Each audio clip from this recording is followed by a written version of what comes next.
Welcome everyone to the Apex Legends Global Series. Today starts a 4-day marathon for our 40 teams from around the world. Right here in Mannheim, Germany, this is going to be the greatest land in Apex history. So you better get ready, because this is the ALGS. Get the club tap and don't get his NRG! SSG, they pick a fight with Dreamfire, constantly picking up kills. The Mozas, you can do so much damage. The drop down here, the dancing nuke out. Get away, Jetson on the shield a little bit, do the south side. NRG, they're gonna get Falcons here despite the gold knock. Clean up on aisle 3! Tyler cleaning up LG! Na'Vi now move in to try to claim this dub, and they have the number advantage. They got the 1 punch, they get it too, and Na'Vi! Matape is tired of the disrespect. This is Alliance clean sweeping with the Mozambique. Liquid Alienware get obliterated.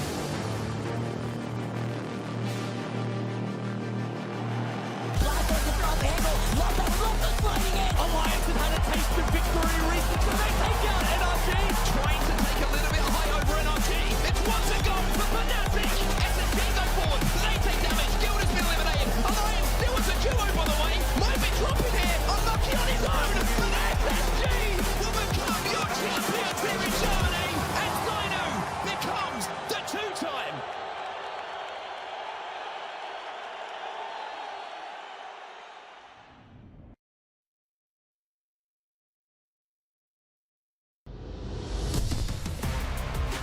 It's only been a couple of weeks since SSG won our Split 2 playoffs and only an hour since we crowned an EMEA LCQ champion in FaZe to qualify through the champs alongside Eternal.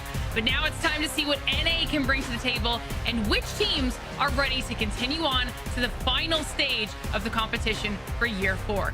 It's NA's time for the last chance qualifier, and if the other regions are any indication of what we can expect, NA is going to be an absolute blast. My name is Glitter Explosion, and I'll be your host for today, and I'm alongside an amazing crew of commentators, so let's get them reintroduced. All right, starting off with Dia. Have you recovered from what we saw in EMEA, and are you prepared for NA? Barely. I mean, I've certainly eaten between the shows, but nothing really could prepare me for what we're about to see in North America. I know we talk about EMEA as being a very legend-wise chaotic region, but yesterday, North America's LCQ was by far the most chaotic that I have seen, with a lot of teams choosing to land on each other, switch up their drop spots in Elim round 2. I can't wait to see what is going to be on stage for the finals of this LCQ. And you know, our next talent will have something to say about those contests. Quickly becoming a staple here in our crew, Graceful is back with us and ready to see what NA can show us. What are you most looking forward to today here, Graceful? Well, as always, you know, the experienced teams coming out on top. I want to see that change, but we did see some crazy plays last block essentially, where some crazy reses, teams that, you know, chaotic match second to last. I'm just here for some good Apex. That's all I can say, really. I absolutely think NA will be bringing some fantastic Apex to the table here. It's going to be really, really fun. But of course, the final piece of our casting puzzle is Zephyr. All right, we got to see how those roster changes affected EMEA. So do you think we're going to see the same thing here now in NA? I don't know, especially with so much more of our Challenger Circuit teams joining alongside with these major roster changes. It actually makes for such a difference when we talk about the quality of the teams that we'll be seeing in today's LCQ, which oftentimes can really push these matches to the extent or limit. It's going to be a jam-packed day, to be sure. We'll have to see just how many matches we have in store in this series. Bare minimum, we know we're going to be making it to 6, but we saw what happened in EMEA, so we'll have to see how it goes. Obviously, we're here for a very important reason, and that is because our teams are battling it out for who was going to qualify for what I personally think is going to be the most anticipated champs that we've ever seen in the Apex Legends Global Series. And there's a lot on the line here today, but if you don't know what I'm talking about, let's take a look at exactly what our teams are fighting for. What a beast! 360 Graver shot! There is no way he clutches that out! He beats them both! He's just better! NRG with the clutchest 2v3 you will ever see. And the question on everyone's mind is, where are we going for the Year 4 championship. Now, Dark Zero is going to be your champions of the Apex Legends Global Series. The CEO with the hostile takeover. TSM are your champions. 総額200万ドルの賞金をめぐって世界中から集まった強豪40チームが対決します。果たしてチャンピオンになるのはどのチームでしょうか。ALGS ようこそ日本札幌へ。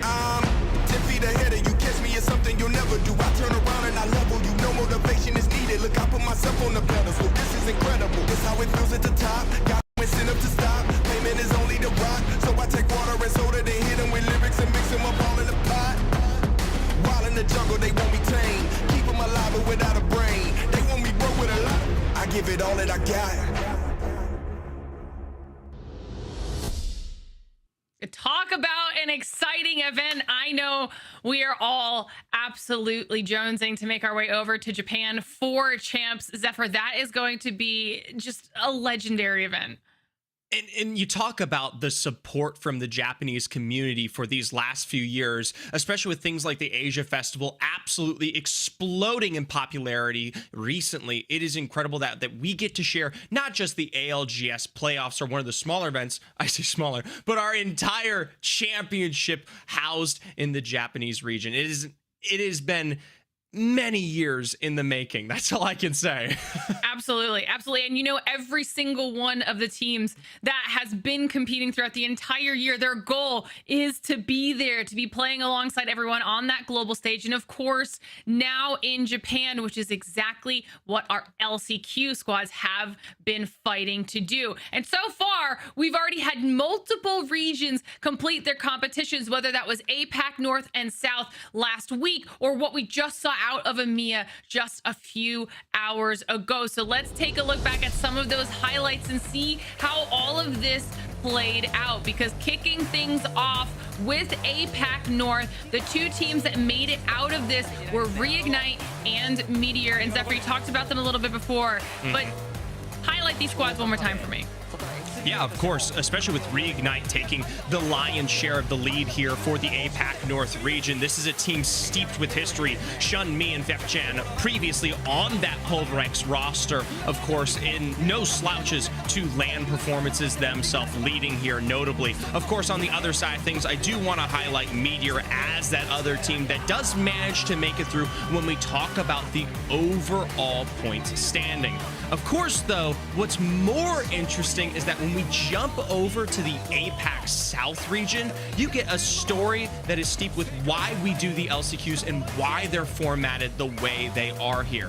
Notably, it was a team that most of y'all may not have ever heard of, Havoc. This is a squad that fought their way through all the way of the challenger circuits in the APAC South region to garner themselves a spot here within our LCQ, which I can tell everyone at home, making your way through all 4 weeks of the challenger circuits, and then on top of that, showing up to fight against some of the biggest names when we talk about the overall APAC South regions, and still managing to come out on top is a feat within itself. So alongside them, we will also additionally be seeing X and Y joining them to round out the 4 from our APAC regions. Absolutely. And then, of course, like I just mentioned just a short while ago, added on to these LCQ teams, it's not just those 4 now out of APAC North and South respectively. We also have the 2 squads that just managed to clinch their way through to champs in EMEA. And of course, that was FaZe and Eternal. And the performance out of FaZe, Dia, cannot be understated. No, FaZe were super dominant this morning, and or even bleeding into this afternoon with how long EMEA went. FaZe demonstrated really, an understanding like they did in regional play of how to manipulate teams around them, and especially how to succeed in an LCQ format that is unlike almost any other competition that we have in Apex Legends. But even still, it took a long time for FaZe to actually close things out and join all of the other qualified teams for Japan. Here in North America, we have the distinction of now closing things out entirely, finding out who the final 2 teams that will be heading to Japan are, and I can't help but wonder how quickly that is going to happen, because it was incredibly difficult for even a team like FaZe to close things out. And here in North America, I'm not seeing a lot of teams that I think could do it easier. Yeah, it was definitely a long 9 matches for EMEA to fight to where they got those top 2 squads nailed down and now qualified here for champs. And like you mentioned, Dia, 2 spots remaining here. The last 2 teams coming from NA to see who will be fighting in Japan. This is a great way to close it out. We've got some recognizable faces as well as some new names joining us in the LCQ here today. So I'm excited to see, like, are we going to get those new storylines? Are those established, experienced individuals and teams going to be clinching up those top spots and moving on in the competition? Either way, we'll be finding out here in just a few short moments. But before we do that, obviously I'm mentioning them, we've got to talk about the teams that are in fact participating here today. We saw the same thing happen in EMEA. We have some roster changes and it could potentially impact the outcome of these games, Dia.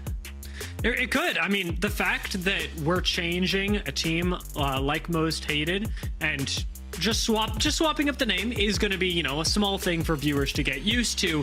But when we're looking at other roster swaps, the fact that we've got Luxford now changing things up, moving from Elevate to Native Gaming, is certainly going to be one of the teams that I've got to say we're keeping our eyes on. Same thing for Vayne, swapping over to Native from Oxygen. Those are 2 incredibly strong players that are going to be drawing a lot of eyes towards Native, and that's not even mentioning their third. We'll get into that a little bit later. Nano, of course, making a return from Flat over to Oblivion, is definitely a player to look out for, and this goes either way because Nano, win or lose, is going to play his game.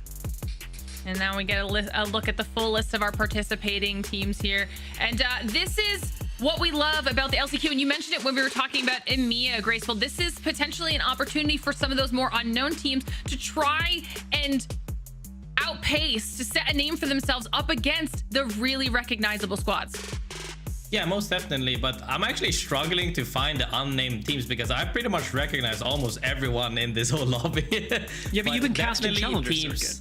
Exactly. Yeah, I know, exactly. That's probably why. But I'm saying, like, regardless, I think all of these players in this lobby is strong. Some obviously more heavily favored, but I think, is that due to the fact that they're more renowned, or is that because of actual skill gap? I think that we've seen some teams have, you know, that aren't as named. I would like to say Thuggets, perhaps, is one of my personal favorites, are looking strong regardless, even in scrims, and if not, that could pull ahead, you know, given the circumstances that things are chaotic, so to say. Yeah, they absolutely were chaotic, at least in EMEA here today. And if you're wondering why, that probably has something to do with our rules for the LCQ. If you don't know how this works, it's a format you should all be familiar with at home, but it's different from what we've been doing recently. No more POI draft here for our LCQ. It's still match point format. There will be a minimum of 6 matches. If somebody is able to win before 6, we'll at least complete the 6-game series to determine who that second place team is. And those top 2 will move forward to champs. But without that POI draft, like we've heard a couple people mentioning now, it means that we could get some contests. We saw it in EMEA. We know that NA is not afraid of some early game aggression. So I won't be surprised if we see that yet again here, Zephyr. Yeah, and it's something, at least for these teams, that, I mean, Graceful's clearly disagreeing on, but who knows, especially with the chaos that it does bring with more Challenger Circuit teams. I do think it does delay our games potentially a little bit when we do lower potentially the quality, or at least teams aren't able to predict as much coming into these matches that they might already be assuming. That's true. That's true. And we saw just how much it impacted decision making for some of those teams. They ended up backing off early on, and then we saw some teams still trying to go for it later. So it just depends on how strong these teams are feeling. If sometimes if things are just going their way or not. Either way, pay attention to it, everybody at home, because we might see some early game action. But let's start talking about our teams here, specifically the ones that you want to be keeping your eyes on, because we have some big names in here, Dia, so I want to start with you. We do. I'm going to start with Pioneers, because who wouldn't want to start with Pioneers? They're a very exciting team to watch, and KCP have made waves throughout a lot of tournaments this split, and honestly, looking at the way that they've organized, I was really excited to see Onmu coming back with Deeds and Gent underneath. Pioneers have already found a lot of success, but they have been a very up and down team, a very hot and cold team. I'm going to contrast that with my second pick of Native Gaming that have changed up a lot of their roster, and I mean a lot of it. We talked about Luxford and Vayne, Snipe Down's in there as well, and Native have, you remember we were talking about Theseus's ship this morning with EMEA. Native Gaming have really completely changed everything. Snipe Down, Luxford, and Vayne are completely different Native than we had at the beginning of this year, and getting to know Snipe Down a little bit over at Split 2 Playoffs was fun. I'm excited to now see how he can play with Luxford and Vayne, because he talks a big game. Definitely. I kind of want to, point my focus towards Oblivion and Stallions a little bit, starting with Oblivion, is that I want to see OG players, people that have been playing for a while, come out on top, which we have seen time and time again. Quals, onlines, LAN, always the typical veteran players are staying at the top, and Reeds and Nano is one of them. I would like to see, like we saw Eternal earlier in EMEA, maybe they could be the Bambino, of NA. That would be really nice to see, because I think that they might have what it's cooking. I need to look a little bit more towards Blinkster, but I definitely think Oblivion might have unrealized potential. Well, those are the heavy hitters, but at least for me, I always got to watch out for those underdogs. We'll highlight 3 here. 5-star, the most notable team to come out of the Challenger Circuit. Similar to what we saw out of Golem this morning in the EMEA region, they themselves also picked up 3 wins across some of our circuits here.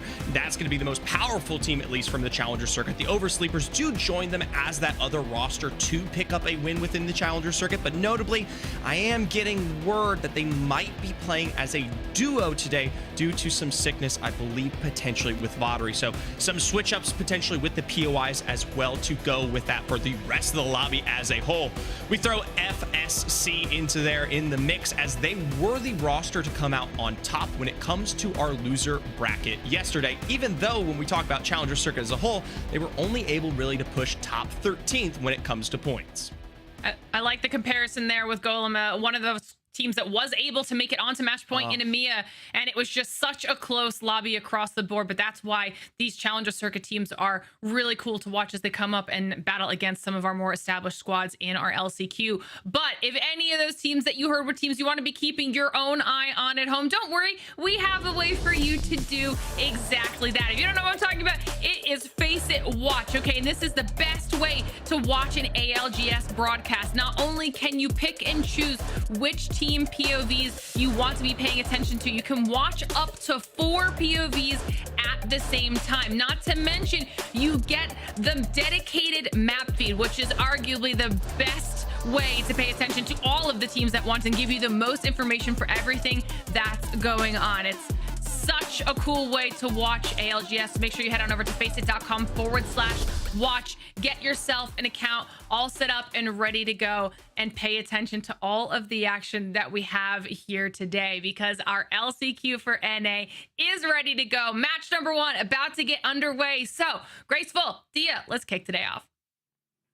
All right, Graceful, it's our time. This is where we set the scene, because it is just those first couple of rounds. We do actually have a little bit more time to ease into things. Match point, it does go fast, it is heavy hitting, but these first couple of rounds give everyone a little bit of time to experiment before we're wondering about when it's going to wrap up. Most definitely. Early on into match point is all about stacking points, as I've been saying this whole day, essentially, and you have to just adapt to the lobby. Not only do you have to adapt to the lobby, which is, pretty much 2 games basis, because we're swapping maps all the time, is that you have to adapt to the tempo, or people's macro the same and different, and as other teams are adapting, how are you doing? But I think that we will probably have the same as in EMEA, where we will see a few heavy hitters consistently placing and playing well, probably on both maps, because they are, they're not scared to show that, hey, we are the strongest hitters in this lobby, and we will do everything in our power to do just that.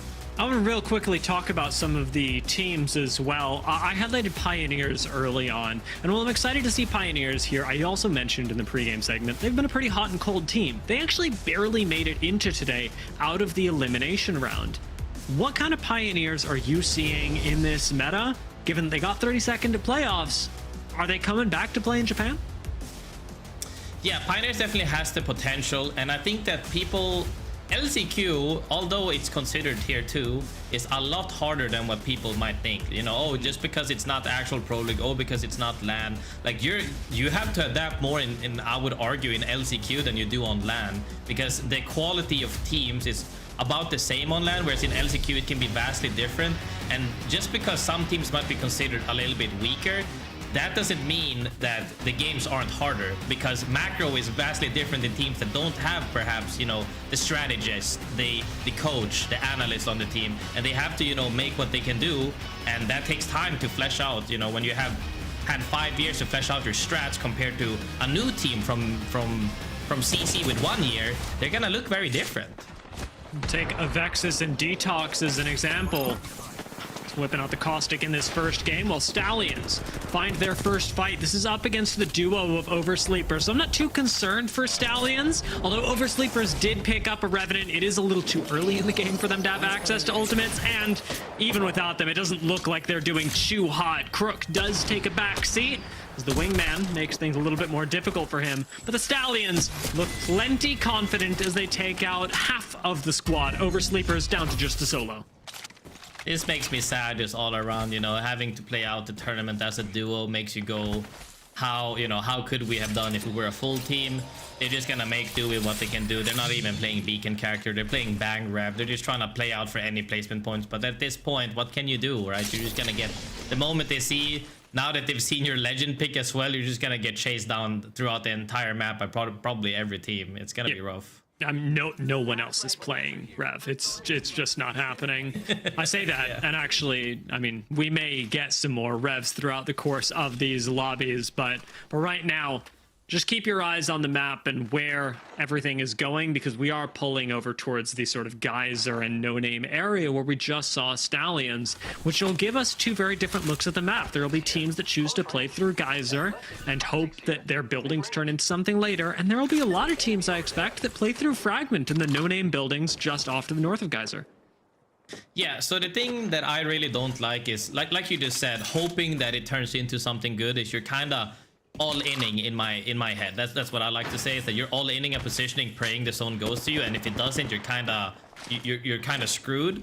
That's why I'm a big fan of, you know, if you had to pick between Frag and Geyser, I'd pick Frag, because it's a lot easier to fight your way into the choke from the northern side compared to Geyser, where you have absolute triple height looking down at you. FSC now looking to wipe out that last solo Oversleepers. Without a lot that they can do, Jinx will end up falling, still finding a knock post-mortem onto Charmander. So it would have been a really interesting matchup in theory, as Oversleepers and FSC actually share some members. It was Charmander that used to play alongside Vatari on Oversleepers in the Pro League when they first debuted. To see them on different rosters now would have been a really exciting matchup. Unfortunately, because of this whole duo solo thing, we're just not going to get to see it. Yeah, definitely. You know, it's always fun. You know, if teams are swapping because of whatever reasons, synergy didn't work, sometimes you just have different visions. It doesn't even have to be internal turmoil. It's just sometimes things don't work, you know, alongside, but it's always fun to, you know, duke it out in the scrims or in tournaments, so to say. But when it's just a, you know, a 3v2 or even 3v1 in this case, it's really not much to say on it, yeah. For Weave, on the other hand, second out of the winner's bracket. You can see they've already got 9 points. It isn't because they've killed 3 squads already. No. It's a much slower game than that, but what they do have is a nice placement in yesterday's games. And Weave are a team that I'd like to keep my eye on. They didn't really impress in Pro League during the course of this split, but it's a new meta, a new version of them perhaps, and slow rotating around the edge of zone could be a recipe for success. We've already seen it pull a lot of teams to success this morning. Yeah, definitely. I think that teams that are able to adapt fast will do good, and by no means anybody in this lobby can do it. And as you said, in Pro League comparatively now as well, is, you know, you have Akimbo, Mozambiques. Anyone is almost a threat in a fight now. In my opinion, kind of lowered the skill ceiling a little bit. So That's why I feel like fights are almost up in the air a lot of the times, even though on paper some teams might be considered stronger, because that weapon is just really strong and oppressive. Kind of reminds me of Heyday, you know, Heyday R9 or even Havoc, like we just recently had before. We saw some Havocs this morning in EMEA. Real quick, I do want to talk about FSC. I noticed they were holding the choke as a duo. Let's talk about that a little bit, because you're missing Newcastle. You're still playing the open space. I like the way that FSC is playing, but it isn't without risk. Yeah, the thing is that right now, I don't know which teams has the knowledge of them being a duo. I don't think the teams around them currently has that knowledge. So it can work out in their favor as long as they play presence. Like you see, the Watson is placing very offensive walls to show, hey, we're over here. And that team doesn't really know if they're a trio or a duo. So that works in their favor as long as they don't get scouted out. And we haven't really seen too many cryptos around their area just yet. But once they get found out that they are a duo, more than likely they will be getting pushed. Yeah, temporarily at least, Ape Gang could actually help out with a team like FSC. Holding one choke as another squad holds the other can actually turn into a weird collaborative exercise between two teams that really could not wish any worse for each other. But Ape Gang discover that FSC have actually given up this high ground and are going to make a transfer over a little more centrally into the Geyser no-name area. Well, ICBM play out of the low ground. I wouldn't call this edge. This is more of a mid sort of position, but ICBM have found a team to fight against in this very same.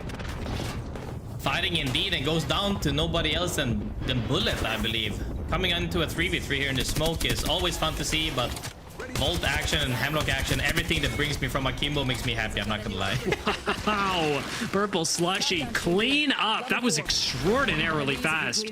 They're one of our squads that are running Catalyst as well, so in the late game, Purple Slushy could be a real threat. Oh yeah, for sure. Catwall's late game is the part of like, oh no, we're pinched, but a wall forces it to make the other teams fight each other. It's such a good utility late game. The question is whether or not you can get into the late game. But with the way the zone is currently pulling, and now that they, you know, perhaps the choke is free for them, depending on if they get up or not, this could be a good start. And for those of you who want to take a look at the map, who want to keep track as the zones continue to pop, pull up FACEIT Watch. You've got a map feed available to you there, and it's really useful to bring context to the rest of the game, especially as we just now discover, and a lot of teams find out simultaneously, that we are going a little bit further north. Unfortunately for FSC, they won't be making it there, because though we didn't see the course of events that led them to die outside of Big Mod, from a duo to here, the only thing that really amazes me is how far they were able to travel before they died.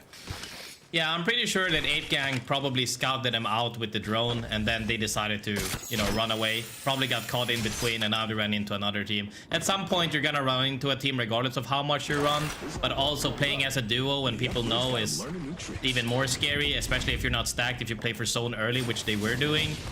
It's definitely hard. We'll take a look at the zone now. It is pulling pretty far out of Geyser, and woo, congratulations! Not a lot of teams ended up going Geyser, so they all avoided exactly that fallacy that you wanted to see be avoided, Graceful. Nobody is giving up their chance of playing well in this game to holding a building in Geyser and praying the zone goes there. Almost everyone has predicted the zone accurately, and for those teams like Lost Donut, like Pioneers that are a little further south, you can take a bit more of an active role than just standing in a stalemate while everyone else is in buildings.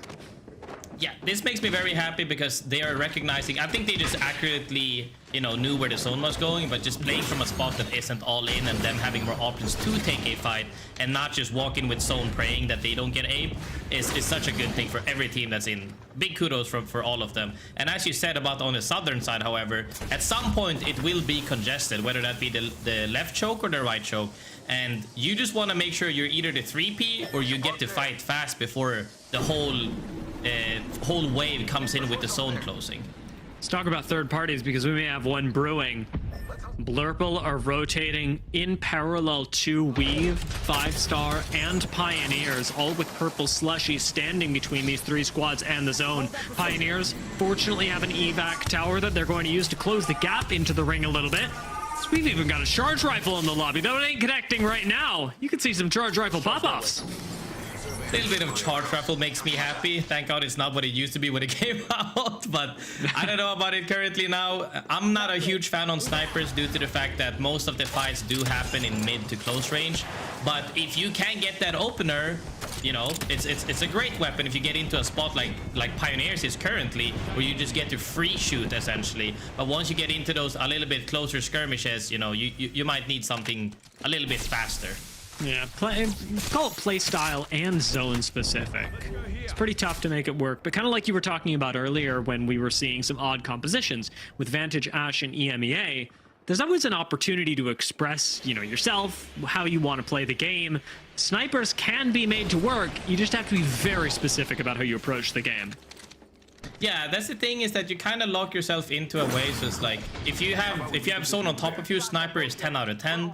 If you're on edge, it's still doable, but once you get past circle 3 and 4, but especially circle 3, that's when, you know, it starts to be a little bit harder, because now you can't take fight as freely as you want. Now your line of sight is getting cluttered because teams are playing too close to each other. And yeah, weapon choices definitely matters, and I like to see teams what should I say, mix with the weapons and try experiment a little bit, so to say. But at the end of the day, a meta is a meta for a reason. But seeing some sort of individual personality through weapons even is always a good time for me personally. This is fun. Watching as teams clash, we did already expect teams like Purple Slushy, Weave, and Blurple, even Pioneers, would be involved in an engagement over in this corner. What I didn't expect is that we'd get a mythic bin here as well. So Weave get a massive boost to their loot, gold Mozams and a Devo. That's playing out of low ground. What are Weave gonna do with it now that they've got 3 squads next to them? Purple, Slushy, and Pioneers. Say that 3 times fast. Purple indeed. The thing is that Devotion or Golden Mosses or not, walking up this choke is a death sentence. Path can make it happen, but outside of Path, it's almost impossible. But the issue is, you see that there's about 2 teams in each choke. Purple Slushy mainly hoping that they could 3P, I would say Lost Donuts, if they end up fighting Most Hated in the tunnel. But fighting Ape Gang here for Purple Slushy or Weave fighting Pioneers is a death sentence. Blurple is honestly in the best spot because they can literally 3P either sides if action should come down. But if this is worst case scenario where everybody waits for it, like everybody's waiting for an opportunity, I think all of them might go down in the zone, honestly. We've even got another small choke point in the caves where Most Hated are fighting the Lost Donuts. Most Hated do take a reset. Tech on Newcastle. Didn't expect to be seeing that this year. Is going to be playing, peeking around the wall, manages to find a knock in style. But Tech does have to come up, back up the rest of the team. Gold knockdown, reset is good, but that third party from Purple Slushy is incoming. Most Hated, even as they reset, now have to deal with another team. Yeah, that's what I was talking about, the 3P coming in. This is a good timing from Purple Slushy. Even if nothing happens, they're still in a good spot because they have a playable area right now. They just want to make sure that they're keeping, like, that they're in zone, because I don't think that they know they're a duo. I don't think they do. I love that Purple Slushy tried to push this, but it's a little too far, a little too fast, given how quickly Most Hated backed up, which was very smart of them. The Weave Pioneers fight is going off, and those double Mozambiques just aren't going to work as Pioneers shut down Weave. Blurple fall as well, and KCP find a pretty clean reset. Those 5-star try their luck pushing up to the squad, but don't get too far before Pioneers shut them down. Most definitely, and this is what I said with the chokes. Pioneers and Ape Gang both actually managed to hold their chokes because those fights are almost impossible. Now we're seeing a little bit of congestion from the northern side because, as you said before, everyone predicted the zone correctly, but that also makes it, if everybody's there, it's congested. So now it actually opens up for the southern teams a little bit just because people ended up playing northern side. Pioneers still in the eyes of 5-star, who need to make their way far into zone. South side was congested last time. Now it's going to be the west that becomes really problematic. Nice little hammer points find, as halfway through the game does mean that if you've made it this far, you're getting rewarded for it. 5-star start off with an EMP, see what they can find onto KCP as Dark Knight takes a swing, finds Onmu immediately. immediately is getting off-angled, but Voodoo manages to find safety underneath this rocks. It's a numbers advantage for 5-star, but Voodoo will end up falling. That's a rogue nade from Crowsjoe, not involved in either of these teams. It's Ape Gang who are looking across at 5-star and defending Pioneers. This is the thing about being a team neck to neck in choke. Whichever choke gets engaged on, the other choke will always 3P, which is good for 8 Gang, but tough on Pioneers. That engagement, though, I gotta say, 5-star looking really good with the engagement, getting that down. Dark Knight again, Huge going crazy. Now finding the knock-on jet out of the sky. Voodoo down or not, 5-star are cleaning up this fight. Pioneers are gone. Definitely. I think that they're looking really strong right now. Even though they might perish to the zone right here, they're still looking good. For that one team fight engagement shows promise that they're able to fight properly, being on the same page, sharing damage and everything that looked really solid over there. 5-star do go down, but like you said, that KP going to be really important, keeping them from having a 0-point game. The thing that you simply must avoid at all costs. Busters, unfortunately for them, are going to have close to a 0-point game, as they've got 2 kills and not much left. This Catalyst wall really the only thing keeping them alive. Nobody's going to be able to push map for now, but Crowsjoe's got a nice angle, and Ape Gang and somehow Oblivion together should take out the Busters momentarily. The zone continues to pull us deep into No Name, where teams like Stallions, Thuggets, and Fury are set. Yeah, No Name or Village, whatever you want to call it. This is one of my favorite endings because there's a lot of playable areas. As we can see right here, there's several teams around Mechanic, and there's also Ape Gang coming down from the hill. There's a team in the tunnel. So much action going on, but the next zone that it closes out is going to be a fight for height on the roofs, or all people are going to run into each other underneath the house, and it's KP fest for whichever team gets on the roof. So that's going to be really exciting to see who actually managed to get it, because that's a tough spot to hold with all the teams alive. Now mid-res Busters do fall. I want to call this out as well. Didn't know how relevant it was going to be at the start of the game. Still don't really, but Fury have a caustic. Fury are the team that with Detox and Avexis have chosen to play a little bit off meta. And I wonder how it's going to work for them, given that they've got a building in zone they predicted from really early on. Native parallel Catalyst wall actually doing them a lot of good right now as they rotate right alongside the Do-Rags. This is going to be right into the center as Oblivion take a fight on the roof. Nano turns around with the double. Mozams finds a knock. Purple Slushy go down, and Oblivion healthy on top of the building. Hold on to their spot. That was such a good timing for Oblivion to fight for the roof, like I said earlier, because the double wall came out and that was their opener to take the fight on the roof. They managed to hold it off from, I believe, 8 Gang. And now we're seeing huge fights going on all over the place, and they're definitely looking to pick up more kills here because it's just mayhem. Stallions #1 out of the games yesterday. With board going down, 7 squads left. Stallions still got height. Tenacity are down. Oblivion, Fury, Thuggets, Ape Gang, all clustered on this singular building, and its most hated still is a trio that are poking out of the caves. The zone ends on top of the building, Dia. What is this? It's still in on top of the building.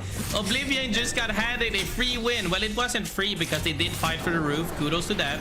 But this is gonna be a crazy fight. It's a great deal, this win for Oblivion. That in theory could, should, would happen. If the top of the building is in, though, Graceful, the inside is going to be for a while as well, and I could see Fury getting a lot of points out of this round. Yeah, especially when you said you were running Caustic as well, Yeah. and Caustic is super solid in buildings, and it's ending partly building in. If they're forced off the roof and Caustic still has that window, throws out the little stinky, then immediately they could actually turn the tides and just win the game, and that's gonna be huge fun to see. We'll have to, oh, I can't wait. Oblivion are going to need a good Newcastle wall to make this work, and they've got a Bangalore as well, which in the open ground is going to be really useful for them. Stallions consider their approach, as Stallions are one of few teams that actually could make things very difficult for Oblivion. Yeah, most definitely, but we're seeing the last zone closes, the final ring zone closes a lot slower than all the other zones.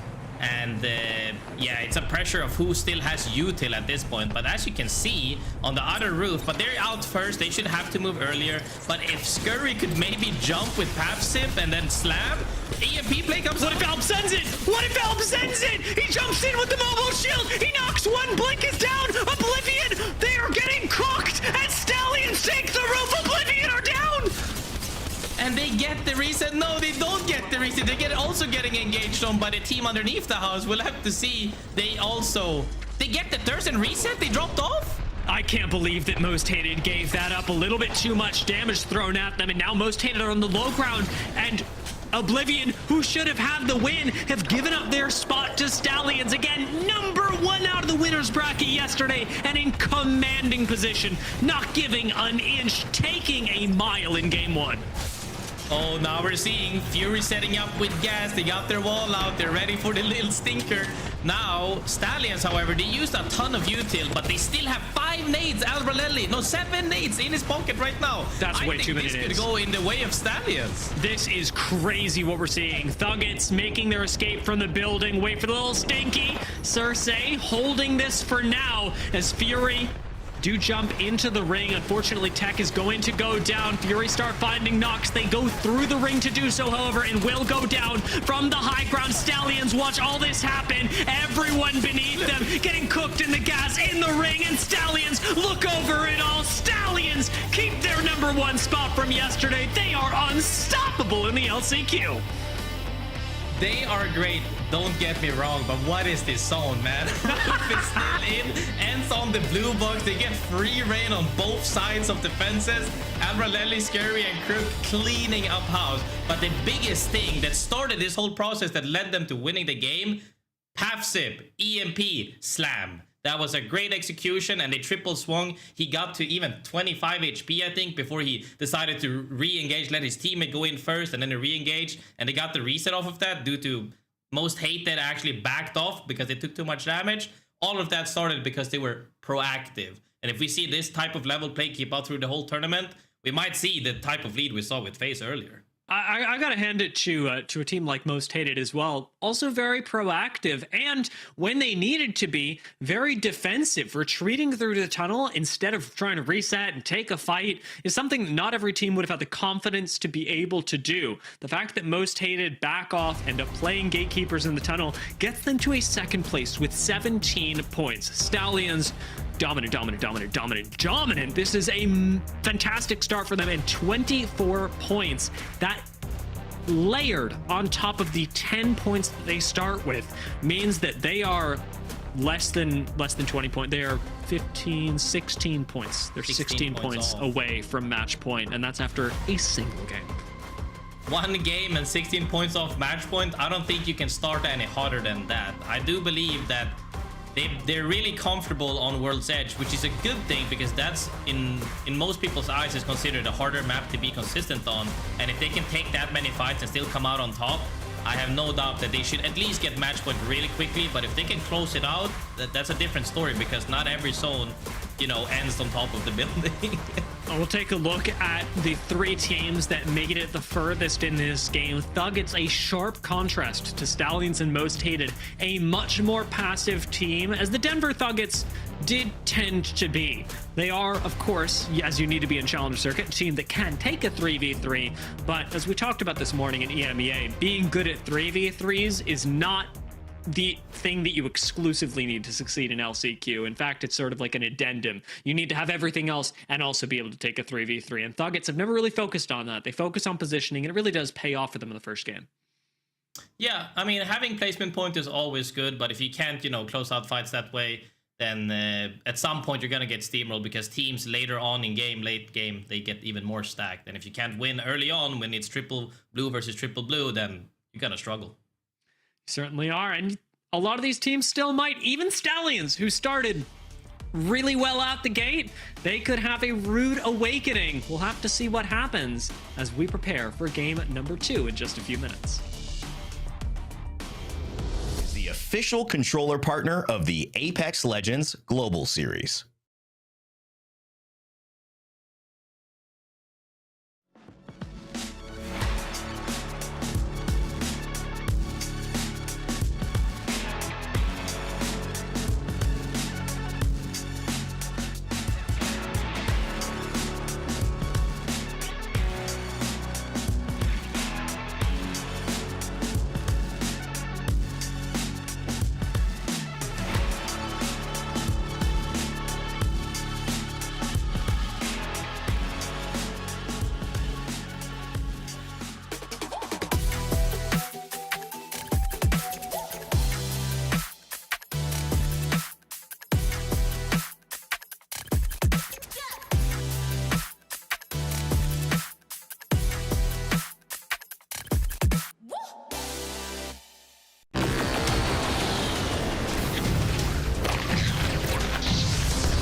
Alienware is the official PC and monitor partner of the Apex Legends Global Series.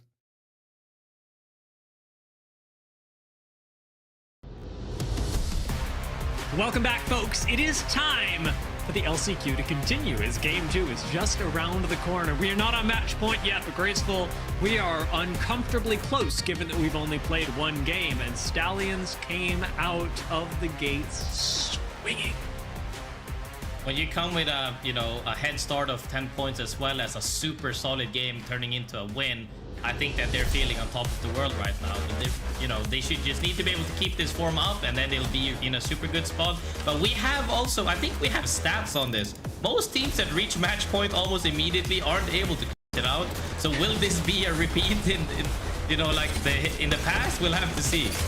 I'm sure we could see a lot more. It's funny that we ended around No Name as well, because Stallions silently actually performed exactly to expectation in a lot of ways. Not just because people anticipated that they would do well, but because Stallions start the game over here in No Name, being dropped on by our duo team over Sleepers, and they really don't move much during the course of this round. They sit around, they find a good building to play, they loot up, and from here on out, they just play actively in this no-name area, taking a few kills, a few squad wipes, but really not doing anything fancy until the last zone. Yeah, we didn't get to see too much because the most action was a part of the chokes, so I didn't see how they got that looted as they were in the end game.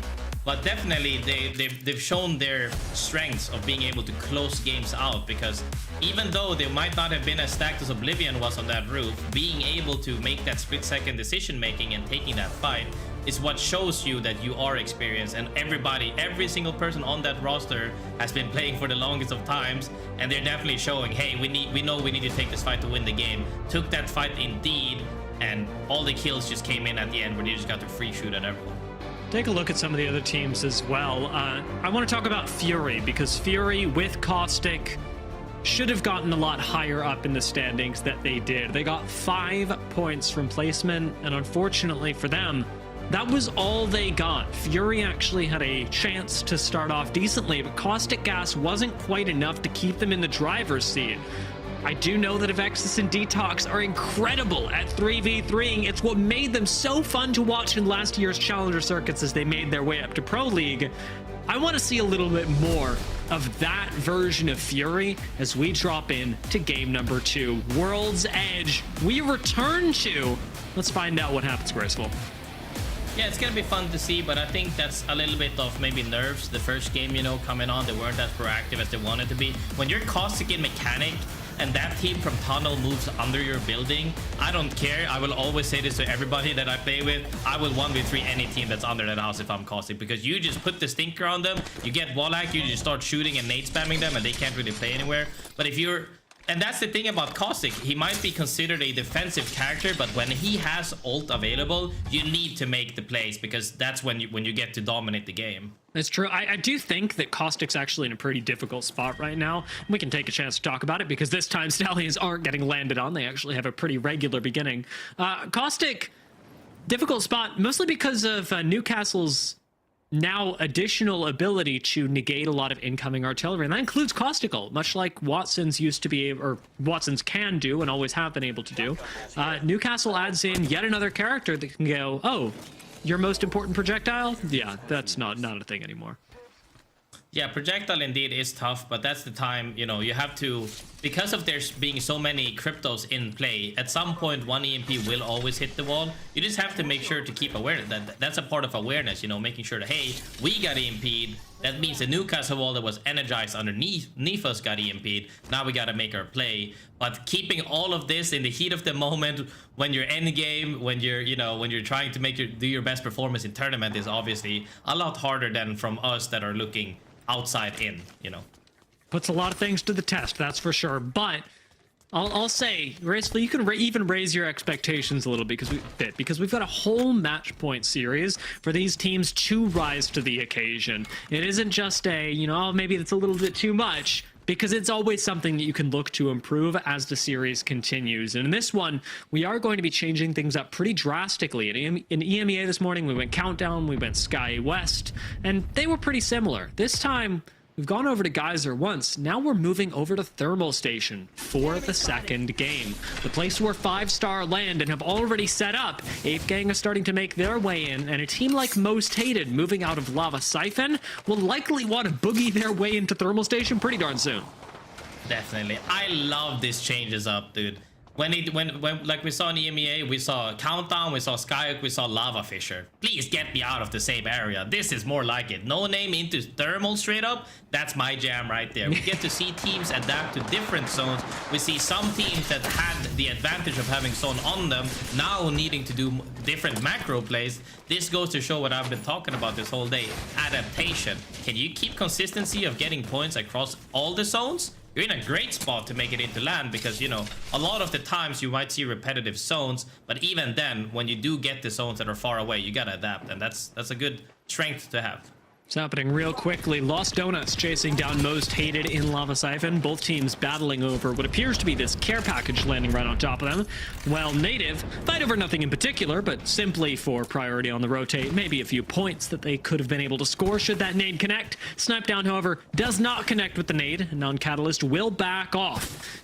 Not a lot of mobility on this legend, so unlike Luxford, who's able to extend out millions of miles away from the team, Snipe Down's got to stick pretty close. Yeah, definitely gotta stick it close. I'm happy to see Eric play back again, you know, after having spent some time with him on land. And I think they definitely have what it takes. The real question comes down to, you know, are they able to adapt? Because a lot of the times... Oh, wait, showing up a huge fighter on screen as well. Nah, just a little bit of sniffy. So this is the thing. The big sniffer, the dog, comes in, you know, and... They don't really take this fight because they know zone is on top of them. Nobody wants to throw their game. But really, it comes down to when you were a zone team and the zone shifts drastically, like to Thermal, if you're a Skyhook team and now it's Thermal, those teams are doing fine. But the teams that don't have Prio but are still kind of in the middle, like I would say Native was right here, they're kind of like mid-speed, they are the ones struggling because you actually have to go from... You know, we used to play for Prio, now we gotta play Edge, and I don't think every team can play both playstyles. Although I think the best team in the world can, I don't think everybody has that mindset shift, so to say. One of the mindsets you've got to keep in these lobbies, especially when you haven't seen Oversleepers eliminated yet, is what if we're getting ratted on? If you're in Monument right now, that is certainly a danger. Board spot this first. MJ still alive, and Board surviving now, get to back away. Jinx did search for a few kills, but Oversleepers are only on blues after all, and after they failed to secure the initial kill, I don't see them making a lot happen here. Yeah, this is me screaming at Vicky in Ranked right now. Vicky, why are you shooting so early? You gotta let them come in a little bit closer so you ensure you're getting that down. Because right there, he shot a little bit prematurely when he just looted the bin. Had he let him come a little bit closer to the zip, maybe they could have gotten it down and scored a few kills. But at the end of the day, they are a duo. You just gotta do what you gotta do, you know? What a weird way to use these legends. Just Jinx Spider-Man's up the wall and you got a Superman up behind him. It's ults. It's fine. They're not using him for anything, but it's weird. It's weird, Graceful. I don't think I'm going to get over it anytime soon. Board sort of leave that in the dust. They and their blue shields will get to continue on. They might have gotten a little bit of Evo from tickling the whites that were up in Epicenter now, but... Board's rotation is still one that, like you were talking about with Native, is a mid-speed rotation, perhaps even one of the later ones that we're going to see throughout the course of this particular game, and their macro will be challenged in the later part of this game. Yeah, speaking of mid-speed here, or maybe closer to the late, Native Gaming comes flying in, and they actually managed to get a spot. However, teams nearby are looking to retaliate on them, and this is what I'm saying with mid-speed is hard, because now you have the attention of everyone in the whole lobby shooting at you. But can you survive the wave? It would open up, you know, an opportunity to close out the game.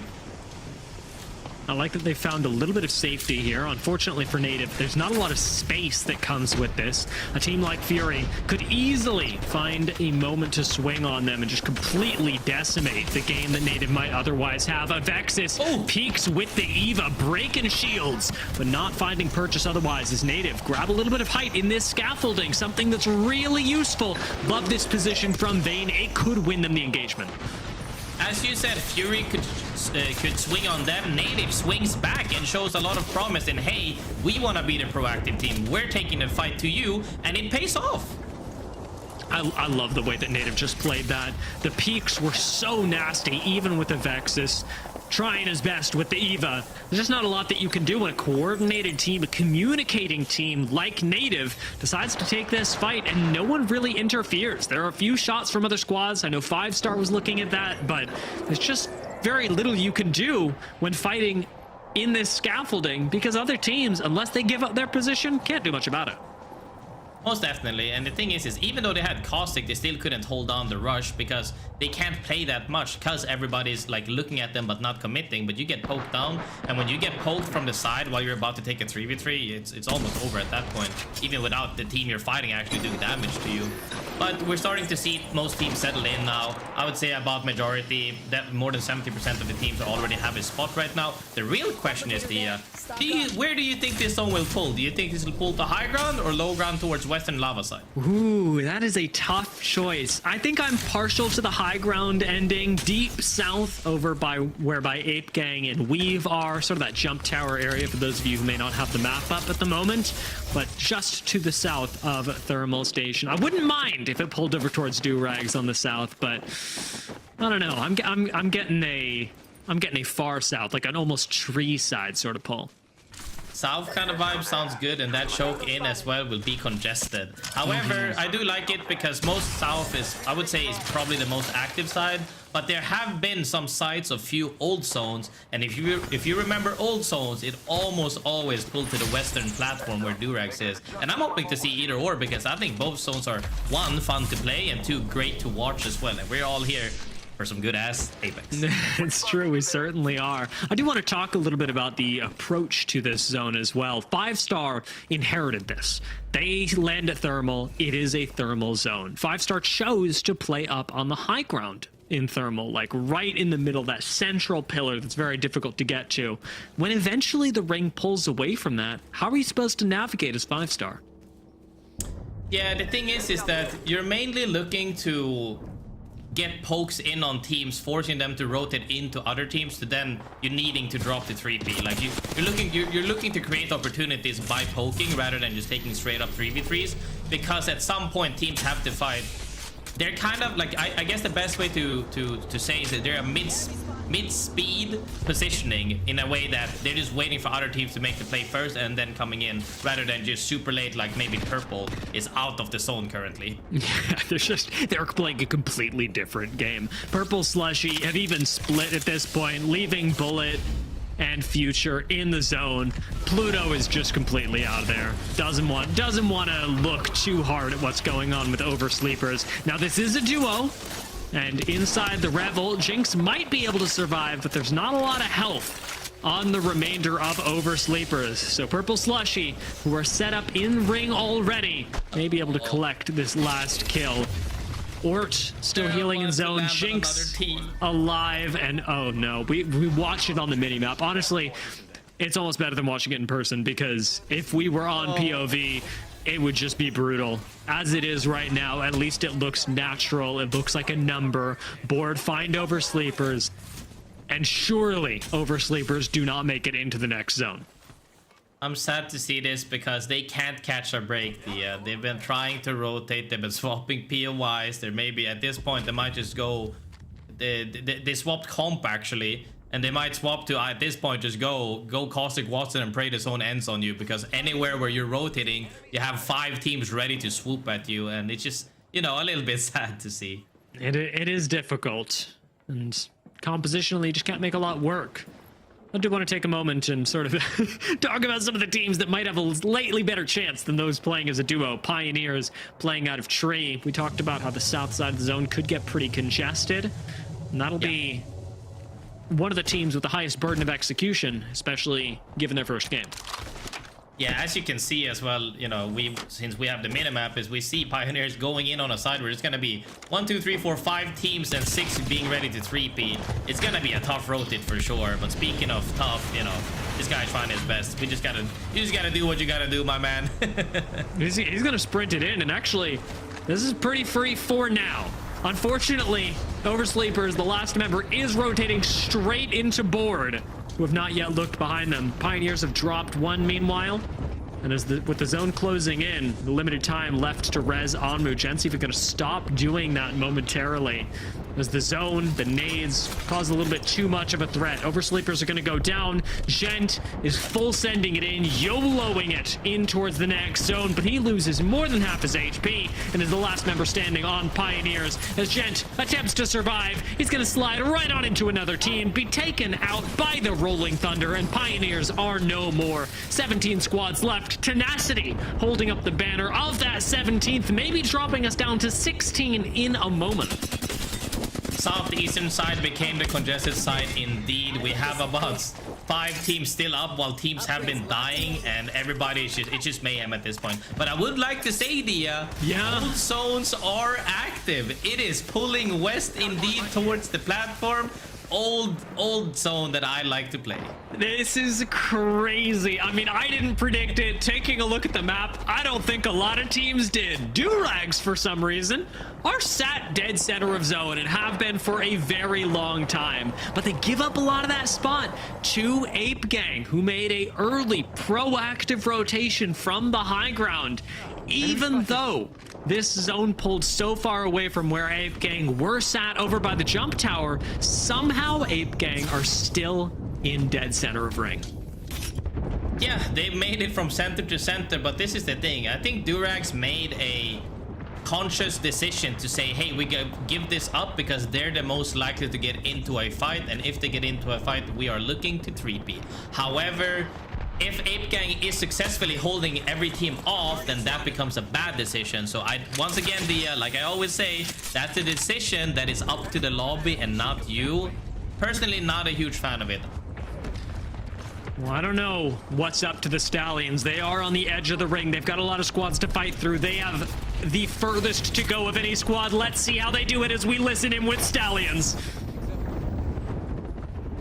I need to take it first because I'm already fucked.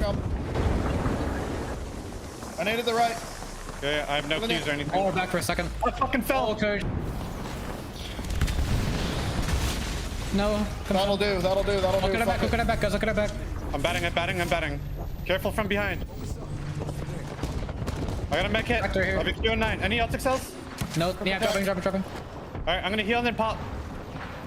I got one over there. Queuing. I'm on this platform, so I need to be careful. Popping up. Fighting here. Just look for kills. Literally, how is nobody looking at Stallions right now? This was the most like obnoxious, obvious rotate. They used 2 ults to make it there, and Native can't even spare them a glance. Native go down, the Thuggets fall. Everything is a mess, Graceful. Mess indeed, but that's because every team, when the zone is closing and they don't have the macro to be ahead of the curve, have to run into each other and fight. Stallions even made so much noise and come back for the action again to 3P now. And you know, if you're not staying aware, but when you get ballooned on, because we saw platform get ballooned on, Ape Gang got ballooned on by 2 teams, they can't really look at them, and that just ended up working in Stallions' favor. Still a team underneath Stallions without Crook. This does get a little more difficult. It'll have to be great third-party timing from the Stallions as Most Hated push in onto the Busters. Presley is going to eat that nade, and oh, Lord, he goes down. He's got a gold knockdown himself, but Mav, certainly with the backup on Newcastle, is going to get him right back into the fight. Busters stay alive. And with Stallions still right above them, Most Hated have now backed off. And Stallions have got a long way to go. Alberlele has got the ultimate, but Busters have given them no time to rotate. Jumping on in, Stallions surely are going to be wiped out. Alb gets away on 1 HP. Top 9 squads, but unfortunately, Stallions will go down before even hitting 40 points. They sit on 39. 39 points for sure is still a lot, so they can have that as a less super game. But I think they should have 3P'd when they heard that down, honestly. Even though they were a duo, that was their only play despite the rest, because once it goes into a full 2v3, it becomes a lot rougher than at least trying to engage on the 2v2 rest situation. Rails of the Lost Donuts watches board rotate into this spot. Real tight position. A single EMP could really mess up board's meager positioning right now. Huntsman has gone down. Board fending off squads from 2 angles. It's most hated on one side, the Durags on the other.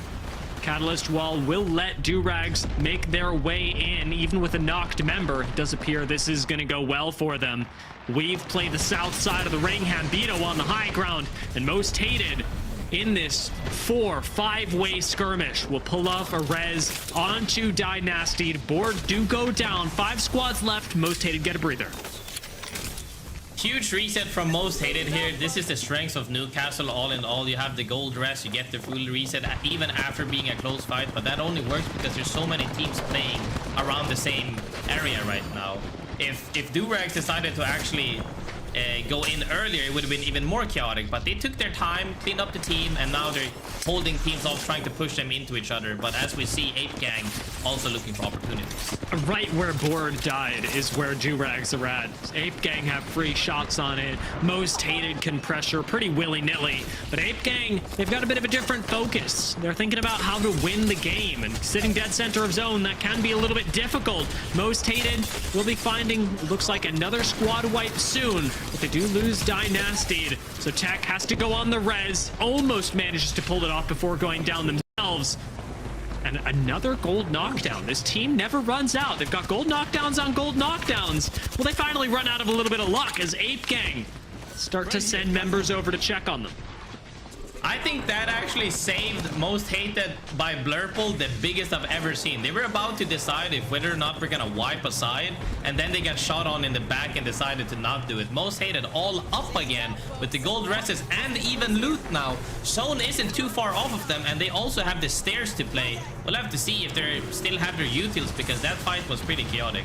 There are an incredible amount of gold knockdowns that have already been used by Most Hated, who now are climbing onto Ape Gang. This mobile shield saving them from the bang ult. There will be a clash of these squads. Do Ape Gang know it's happening? As Tech rounds the corner, a lot gets thrown at them. Laser somehow alive as an ult goes down, buying Most Hated just a bit of time. It's cover on cover as this catwall is about to fall. Gold knockdown shield for Tech. Almost goes down to zone, still a might, as Tech on 25 HP is being held up by Dynasty. Somehow, some way, Most Hated are alive as Tech goes down. That was definitely rough watching, but we'll have to see though. They actually managed to push Ape Gang away from them, I believe. Most hated gets eliminated though. Weave coming up on top from the outside. All 3 up still, blasting and getting it down here. Ape Gang go down.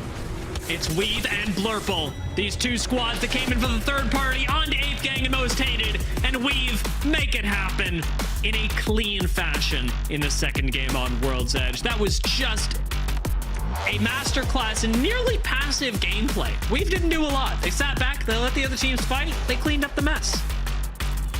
Weave was one of the teams that flew in, I'm pretty sure, right? They weren't there from the get-go. There was only Durags and the Ape Gang. But the most thing that I have to say, outside of them being able to close out the game, and they did what Most Hated did as well, is clear out a side. However, Most Hated messed up with their ultimates a little bit that should have won them the game, ended up throwing it. And then I think the consistency from them came out, and they just, you know, took home the game, and that's super good. It's true, and I will say, is a little bit of a consolation prize for Most Hated. They did get a lot of kills. They did really kill a lot of teams, and that alone is going to make sure that they are plenty happy moving into the next couple of games, because while they may not be on match point, no one else is either, and points are the things that matter most. Definitely. Stacking points at this phase, you know, the early phase of the match point tournaments, is all you have to do. And here, seeing that, honestly, the leaderboard is a lot more balanced than I thought it would be. Most Hated didn't get too many kills, but we managed to close it out. They consistently on their side, west side of the map, cleared everything and then came in for the 3P.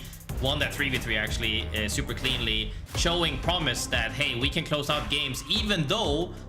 Do you think they estimated this was an old zone, or did they just adapt, which is what I've always been saying? If teams can adapt, you can win any tournament.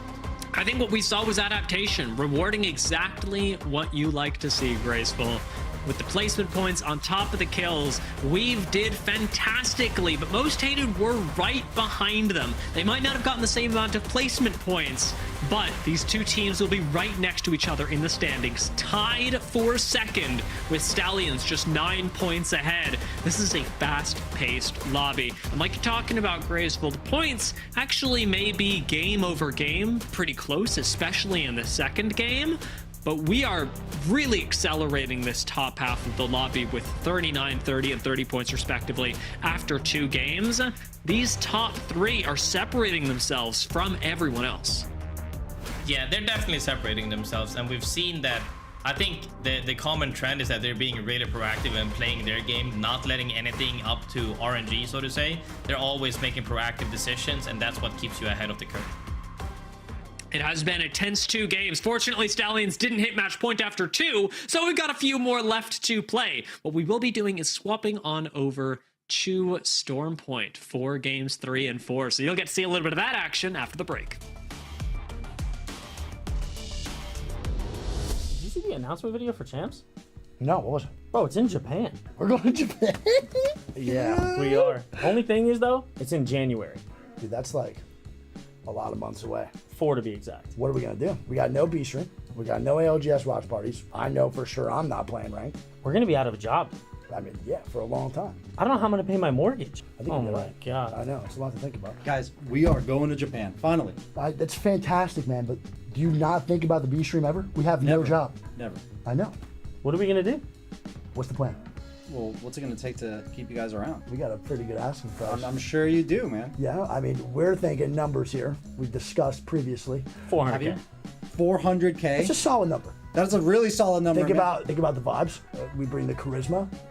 We don't really bring the analytic part, but we bring the heart. We bring the heart You do bring and the heart. grid. There's a lot of heart. We do. $400,000 is a lot though for heart and grit. True. I'm gonna have to ask the CEO, man. Ask him. Ask him.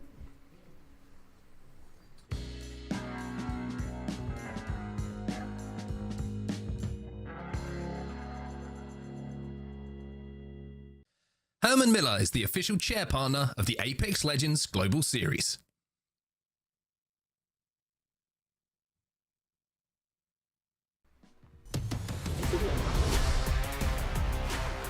All right, everybody, welcome back to the Apex Legends Global Series. Last chance qualifier, match number 3 coming up around the corner here in North America. We thought that maybe Stallions could do it in 2.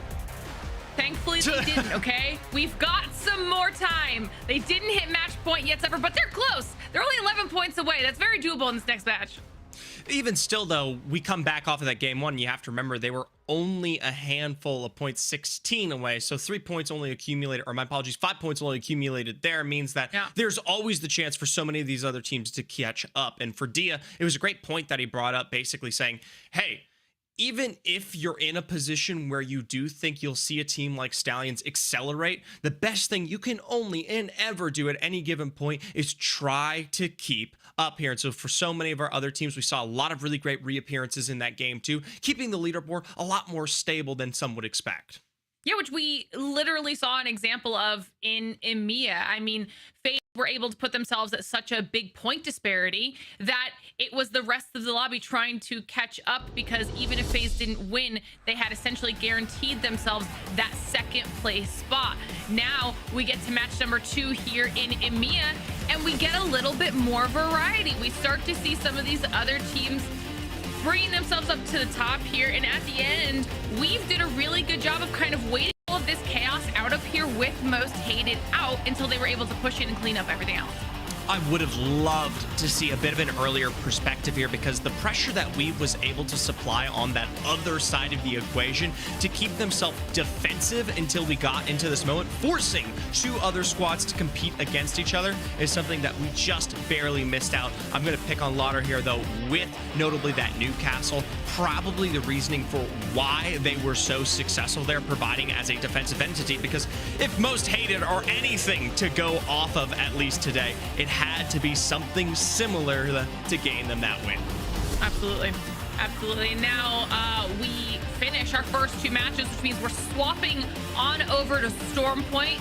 changing things up here for our teams and seeing what that does here for some of these squads. Will they be able to find more success here now that we're on a new map? We do see that one contest down there at the bottom, potentially between board and ICBM, but there's enough space for them to be able to kind of split that area and function here without having to push anything too aggressively. Yeah, I think at least from what we've seen thus far, most teams, especially now that you get a little bit more pressure knowing that we could be closing in on that 50-point range, there isn't going to be as much potential contest. The one question we still are asking, albeit it didn't really rear its head in Game 2, is where is Oversleepers going to go? They're kind of a misnomer right now, and we saw they were willing to potentially impact Stallions outside of that Game 1, and while it did not work out well for them, even just having them potentially in the middle of your rotate somewhere is going to potentially put a thorn in your Storm Point plans. We'll get a little bit more information here as the drop ship is flying over the map. Teams are starting to jump out and get themselves down to their POIs, and when we get that zone information, we'll start to see who could potentially be taking home our first match of the day here in NA on Storm Point. And Storm Point's always a good one because this is an opportunity for some of those teams who want to be a little bit more aggressive, which we saw teams capitalizing on in EMEA as well, to get some points on the board. If you feel comfortable here on Storm Point taking these fights, definitely do it while you can, because early on in this series is when you can take those slightly riskier engagements if you want to set yourself up well on the leaderboard. Yeah, I think Storm Point, due to its even still as it was reduced size, is allowing for potential exclusion of so many other squads for when you want to take more of a direct 3v3. So something that can potentially make its way forward here if these teams feel comfortable in what is their first target. Of course, we'll pop on over to our winner of match 2, Weave, kicking it off, getting started here. Deep and away. They've got a big split on the northern side of the map, as is per usual when it comes to at least playing over towards the nut buildings as well as North Pad. Taking a look at the rest of our teams here on the map. Looking like Oversleepers opted for that Stormcatcher area. So they've got a few squads in the general vicinity chart. You can see them trying to decide how they want to find a little bit of loot. They will have some space that they can get some good stuff out of here. So we'll have to see what Oversleepers are able to do with that, as the Busters are already making their way towards the zone, clearing out a little bit more room for Oversleepers as well. But they do have Most Hated up at Elrod, and that could be risky. We'll see if they potentially make a defense here. I highly doubt it, especially given the rotations that might come through for the Oversleepers. Even sitting on 1 point theirself might be an influence towards what they end up deciding. Something I wanted to highlight here, other than the fact that we're going to Barometer, is the fact that in the North American region, especially compared to earlier today, we love Newcastle. Yeah. But I'm okay with it. I think, and we saw just how much the utility that Newcastle brings to those end game fights was really impacting what even we saw going on with Most Hated. So I think Newcastle is going to be huge here in assisting some of these squads, not only in being able to play slightly more defensively, but going for those resets in situations where typically you would absolutely not be able to do that. Exactly. It was provided there in the end, most notably by, yes, Most Hated, but even Weave getting to set up for as long as they did likely came with their own survivability built around that Newcastle. So when we talk about this zone in particular, given the fact that there are a lot of really nice buildings and spots to play through due to the elevation and separation of Barometer, it's not going to maybe make as much of an appearance. There will be additional survivability. What I'm interested to see is where teams potentially set up if they don't get the access to that. The Do-Rags, though, they're more than happy to take this building. Just kicking the door in and pushing in, trying to see if they can clean up some early KP. They do just that, able to clear out the solo inside of this building, and now Do-Rags can give themselves a little bit of real estate to hold on to. Cersei instantaneously eliminated there, and we might see a bit of a change, but for now, the eyes have changed, the sight lines have drawn attention, the Pioneers have given themselves one of the more prime pieces of real estate when it does come to Barometer, albeit if it is a further southern zone, it could not pay off. And I'll tell you what doesn't pay off. Those Sentinel shots not quite finding the knock they needed, but it is enough to pressure the Do-Rags back to this building. They don't opt to fly it any further. a good spot for the Durags to just kind of hang out here and start to get a gauge for what the rest of the teams are really looking to do, as everyone is making some nice early pushes into their zone and trying to find a little bit of space down there in Barometer. Meanwhile, Fury down to a solo, so they're gonna have to see if they can do a little bit of recovery here, or maybe just have to rat for some points.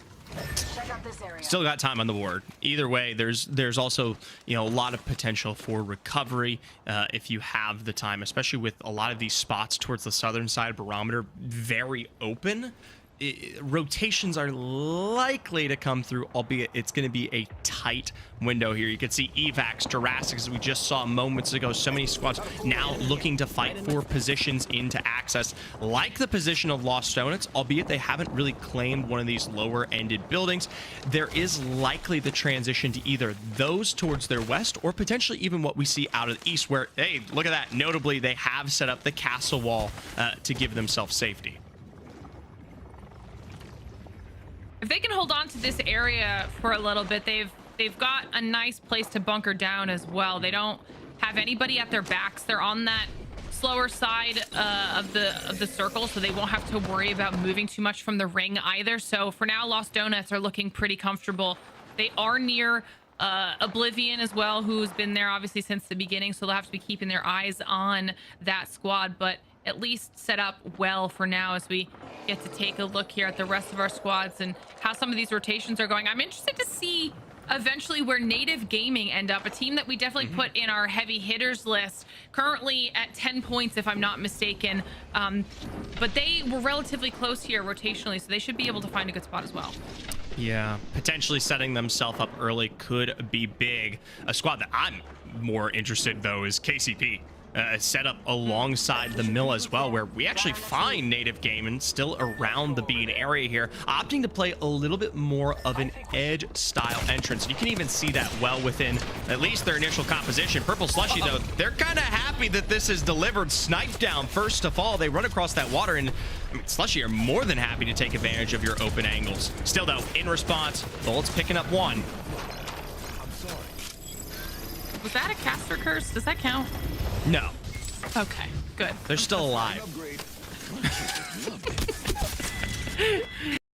Just barely able to escape here with a solo. I don't know how long that's going to last for, because quite a few squads heard the chaos. Weave is pushing in. I think even 5-star was looking that direction. So they're trying to see if there's anything for Weave to be able to clean up right now. Oh man, especially knowing you're coming from that west side completely clear, given Weave's positioning early in this game. It gives you just that extra bit of confidence to potentially make an impact on this fight. Albeit, the IMC Armory is more than covered there, so it slows them out before they get the chance. In Native Gaming, they actually get the opportunity to potentially run away from that action, albeit very unlikely to make for full recovery here.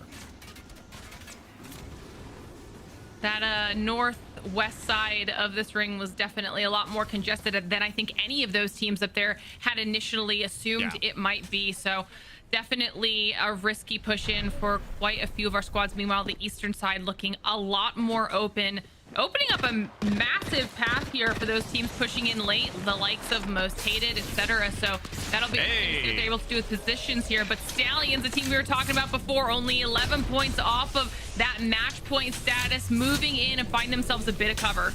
I like this, taking advantage of old digs here. They move into what is an apartment already previously owned. They got themselves some cover to put themselves back into a position of health, even after what was, I was going to make mention of, a pretty tough spot to play out of in the north there. So good zip play, and it potentially bodes well for what might be their transition if we continue to head further south here. A team, though, that doesn't have answers set up yet, even though we see them coming out of our top 5 over last game, is Blurple. They've got, I mean, Zip just on the ready here as well. And of course, with Hambino still set upon with that Newcastle. This is the thing I'm most curious to watch regarding this game in particular. You've got the speed to rotate, and with that castle wall always available, it expands how much you can play when we talk about the Barometer area. Think of the corners up top, think down below, think so many of the spaces out in the open towards the south where we may finish. You've got a little bit of room to spare. And you can see Pioneers are looking to see if they can do any poke damage from their stronghold and maybe work on those shields just a little bit. They know exactly just how many teams are surrounding them currently. They've got some decent sight lines to work with here as well. Checking back in on Luxford now. Not able to get those banners, but will be able to do the best that he can here in a routing situation. It's going to be tough because, like we said, that north side is pretty congested. So dealing with that plus taking the damage from the ring, going to be a tight spot for Native Gaming. Meanwhile, we're checking back in here with Weave, who is still managing to push through. This time they found Fury, who was able to get at least one player up to a duo. Not for long, though, because now they have been fully eliminated. I really like this from Weave. They're not at the pressure yet where they need to be playing for this zone, and with a win on their belt, they know they're more confidently able to get on the match point than most teams right now, having that early starting 30. So what do? They play around what they know best, fighting around the edge here to garner themselves early KP, which could easily transition just on raw placement alone.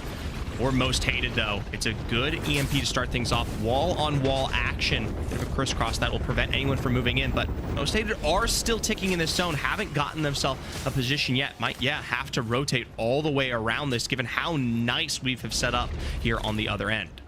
You know, I like the choice here, though, out of most hated to just leave while they still can. They didn't drag it out any longer than they needed to. They've got great shields already set up for themselves. They just need to heal their health back up. They will potentially run into the busters there as they get safe into the circle, and that could be a little unfortunate. Yeah, so early started there, and who knows, we might hear these shots. Trident in hand could potentially follow up on this. Dynasty, one of the first to fall, but is a return in response from Laser there on the map for a 2v2. The longer this fight goes on, though, the more likely we'll see the third party from behind here in just a moment. Even still, though, Chase on that Hemlock and the Havoc able to beam this one out. Mav, of course, with recovery there, as Weave are maybe looking a little bit too low, spending time in that zone to actually confidently take the, I'll say, bite out of this one.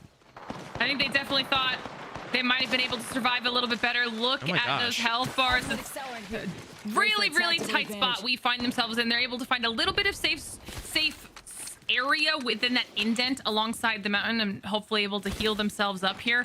But they thought about going for that third party like you were talking about, and the Busters were in a rough spot, having had Mav knocked and needing to get him back up, but able to survive to see another day. Same can be said of Weave. They'll probably go for that balloon and get themselves out of dodge as fast as possible here. Meanwhile, Durax had been looking to come in for that fight. They're not. Luxford trying to survive as a solo, barely able to land, might just make it for now.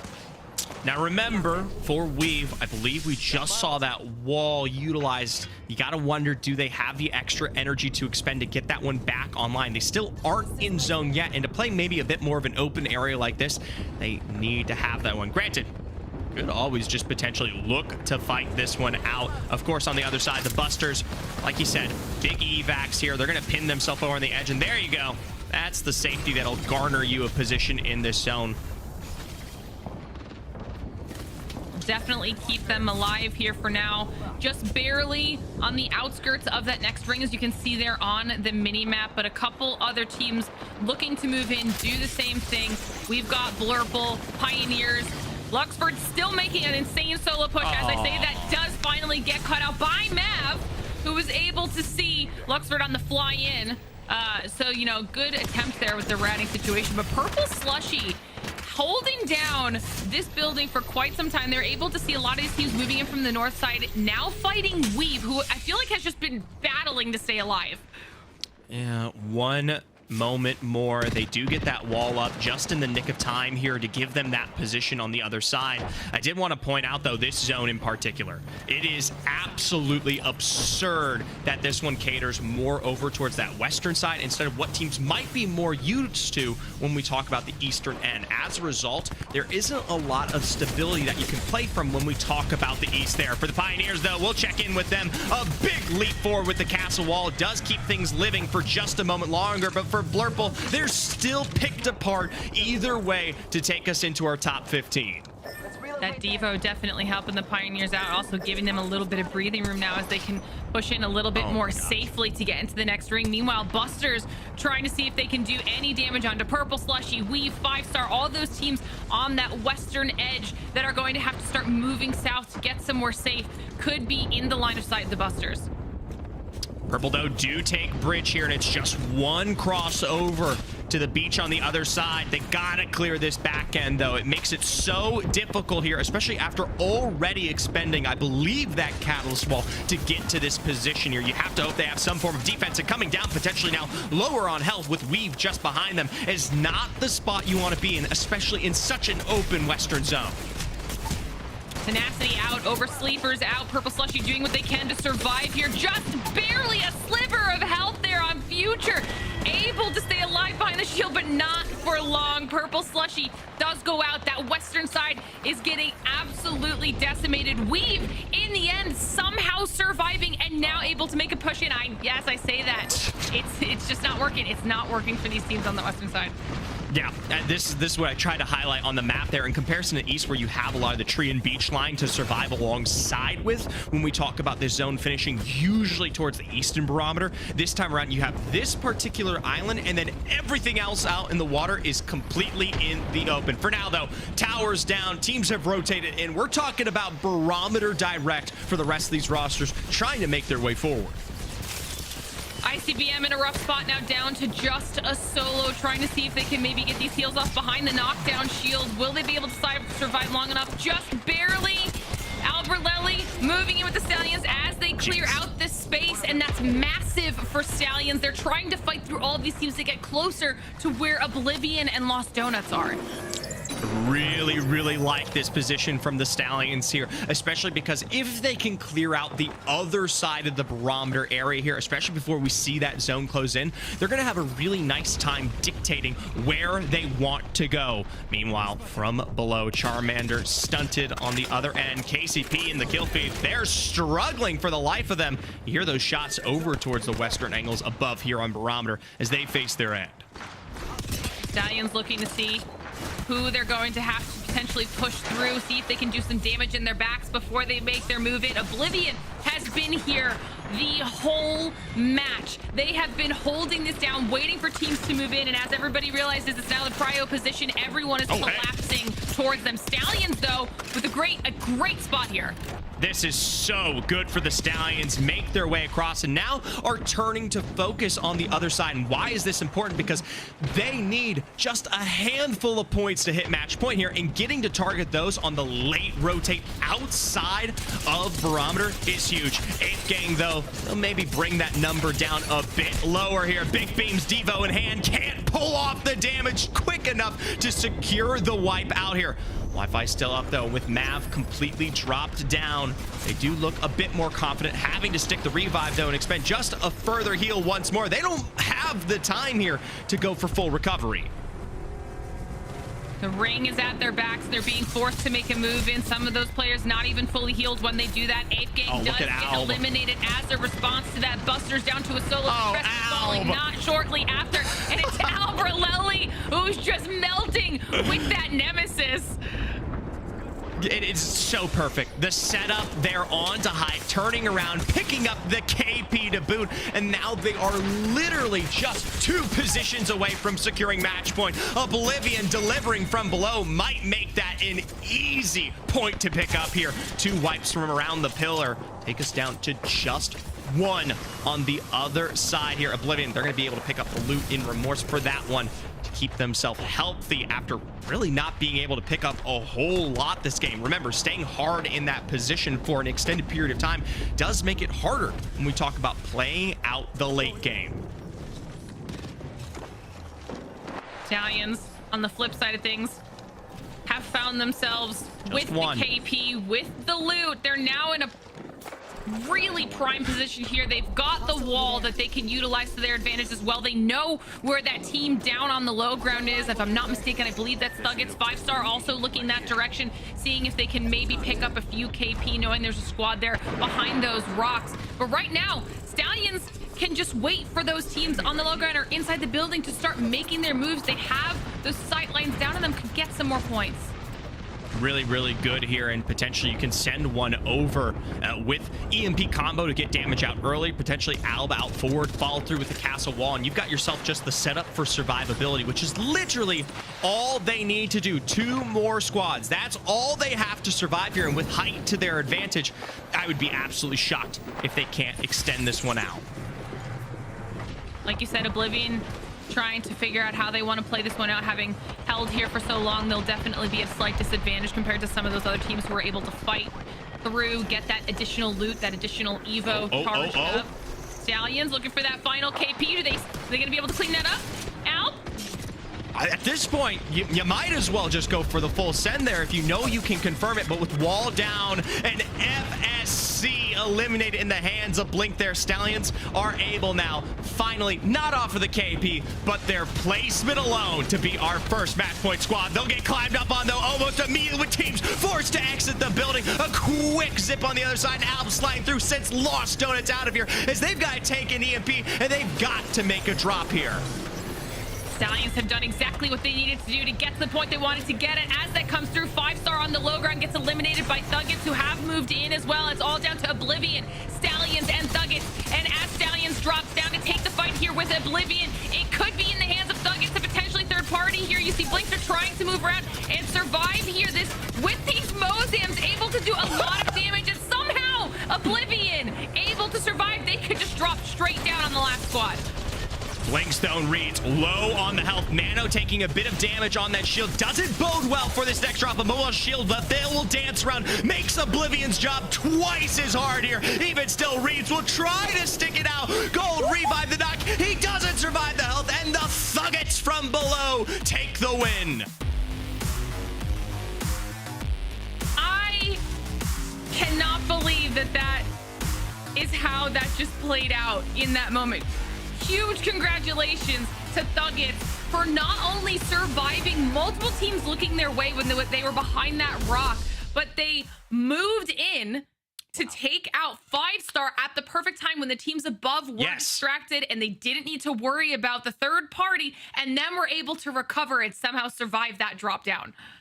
That perfect discussion there. It's the timing. That's everything for the Thuggets there in their setup. Like 5 stars, no slouch in any regard, and especially making that crossover is even what makes that fight more dangerous. So many of those teams, yes, while having to contest for their height, are more than happy to expend a shot over on you if they're paying attention. They pull that one out at the perfect moment there before they then, of course, deliver for that win in the end. But that's not the discussion here now, Glitter. I mean, obviously, big points coming the way of Thuggets, big points coming the way of Oblivion. The biggest, most important points, obviously, going to Stallions, as they are the first and only team now after that 16-point total who will be match point eligible in our next match. That is exactly what they needed to do. They held that high ground position, like you were saying, Zephyr, and didn't force anything. You saw Lost Donuts last minute try to move in on them, but at that point, they had already gotten that last final point they needed, and they could have lost the fight right then and there, and they still didn't. Still managed to give themselves a little bit of a boost. To be fair, Weave, Thuggets, Oblivion, all still very close within striking distance. The first team on match point doesn't mean it's over yet. No, if EMEA is anything to go off of this morning here, we potentially have more than a handful of games left to go. The terrifying thing, though, is you're just giving the Stallions so much time to potentially walk away with that early win here, especially when it's early and so much hasn't been decided in terms of those point standings. Weave, Thuggets, Oblivion's most hated, they've all made good stances on why they personally deserve to potentially host that second position, even as early as our first 3 games. Yeah. Now, Dia, I'm glad we have you back here because I know you were watching that final circle for match number 3. I want to get your thoughts on that. Was there anything that you noticed that could have potentially gone differently for those teams? I'm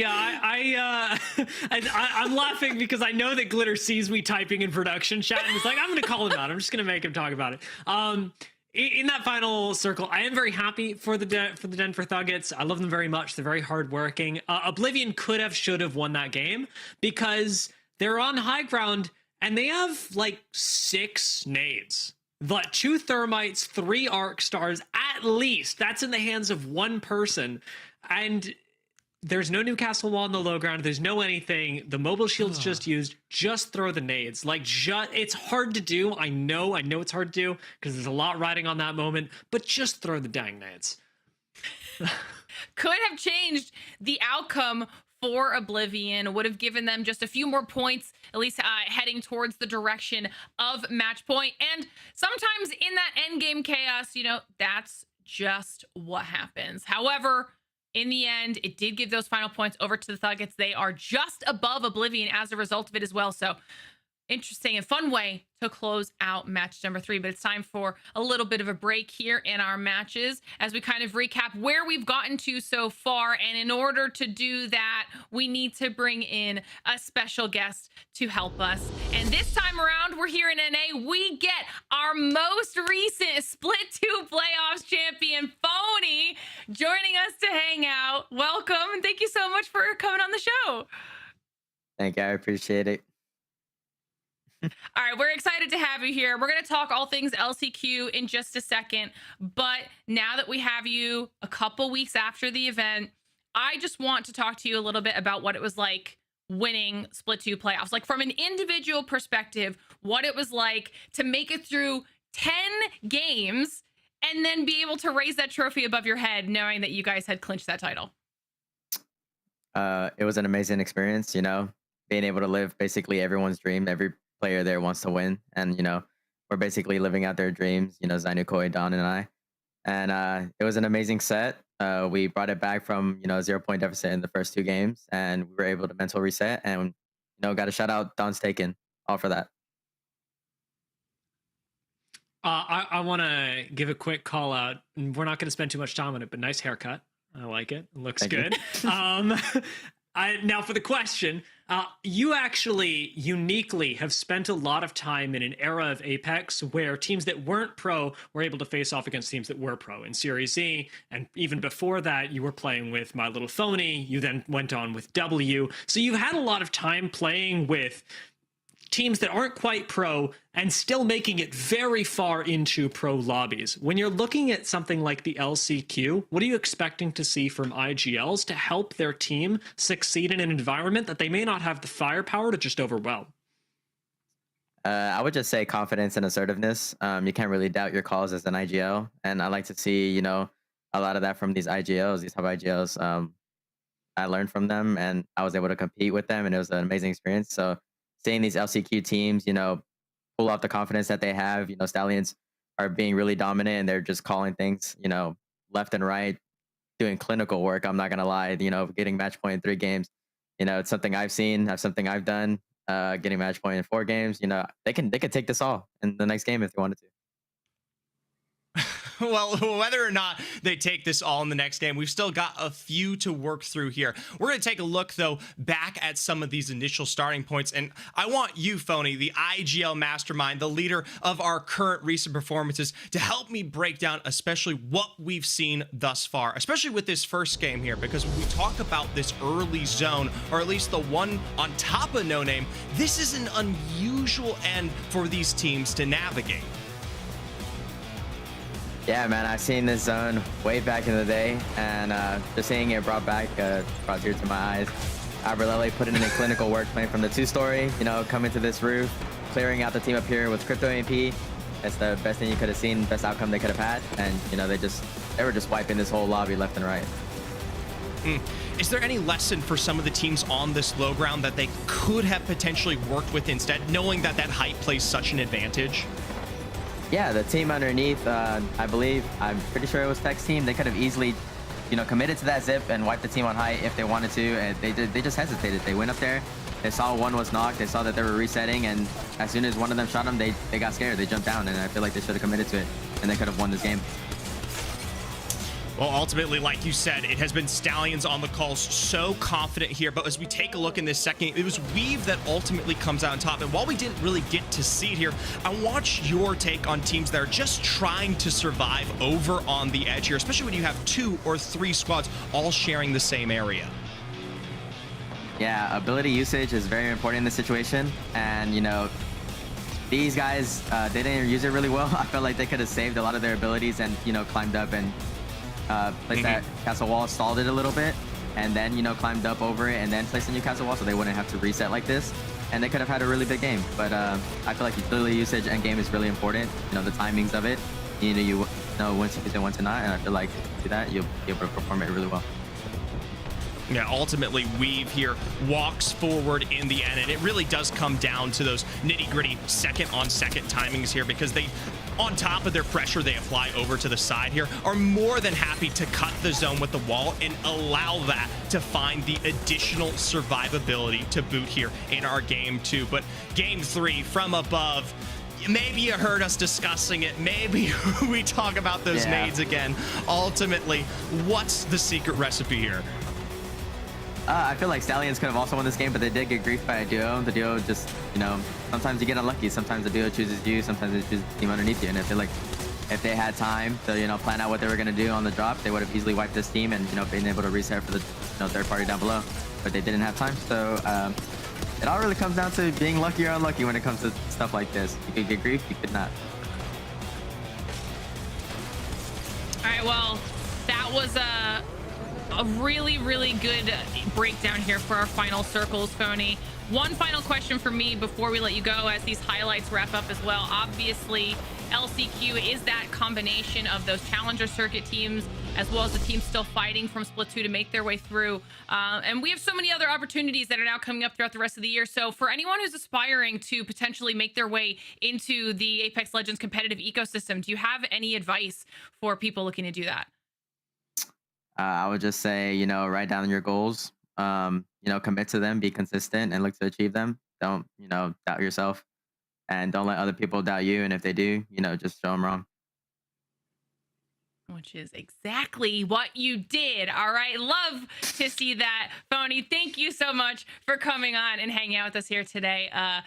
Congratulations yet again and excited to see you soon.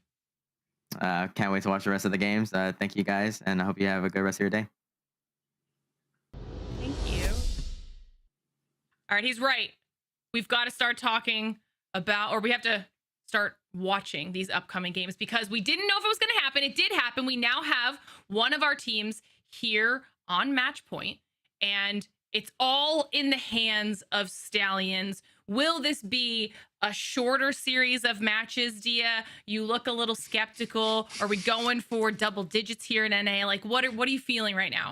Yeah, like, I mean, if they hit match point in 3 games, it's probably at least 13 games, right? Until we finish. In all seriousness, Stallions are looking fantastic. They have only won 1 game so far, and with our second on Storm Point coming up, I don't know if they'll be able to win it, but they are looking that much closer than EMEA was. So I'm going to say that we stick to single digits. I'll even say that we're probably going less games than we had in EMEA.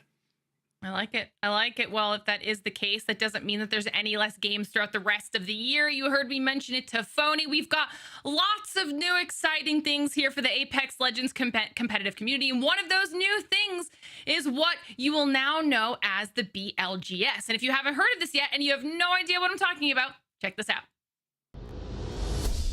Did you see the announcement video for Champs? No, what was it? Bro, it's in Japan. We're going to Japan? Yeah, we are. Only thing is, though, it's in January. Dude, that's like a lot of months away. 4 to be exact. What are we going to do? We got no B stream. We got no ALGS watch parties. I know for sure I'm not playing ranked. We're going to be out of a job. I mean, yeah, for a long time. I don't know how I'm going to pay my mortgage. I think oh you're my right. God. I know, it's a lot to think about. Guys, we are going to Japan, finally. That's fantastic, man, but do you not think about the B stream ever? We have no job. Never. I know. What are we going to do? What's the plan? Well, what's it going to take to keep you guys around? We got a pretty good asking price. I'm sure you do, man. Yeah, I mean, we're thinking numbers here. We've discussed previously. 400K. 400K? It's a solid number. That's a really solid number. Think about the vibes. We bring the charisma. We don't really bring the analytic part, but and then we bring the heart. We bring the heart. You do bring and the heart. grid. There's a lot of heart. We do. $400,000 is a lot, though, for heart and grit. True. I'm going to have to ask the CEO, man. Ask him. Ask him.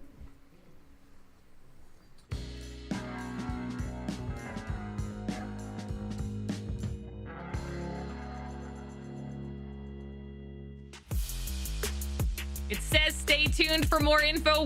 Well, here is that info. Okay, the BLGS hosted by Wig and Greek. Tournament format, you saw there 4 qualifiers and then of course 4 regional finals in APAC North, APAC South, EMEA, and the Americas. All you have to do is be level 50 or above on your account in order to participate. This is open to everyone in those regions. So make a team, take a chance, see what you can do in the BLGS. Now, if you're wondering when all of this starts, October 16th is the first qualifier. The 23rd is the second, November 20th for the third, and the final one being December 4th. But that means registration for that very first qualifier is open right now and will be until the day of the qualifier. If you want more information, you can head on over to algs.ea.com.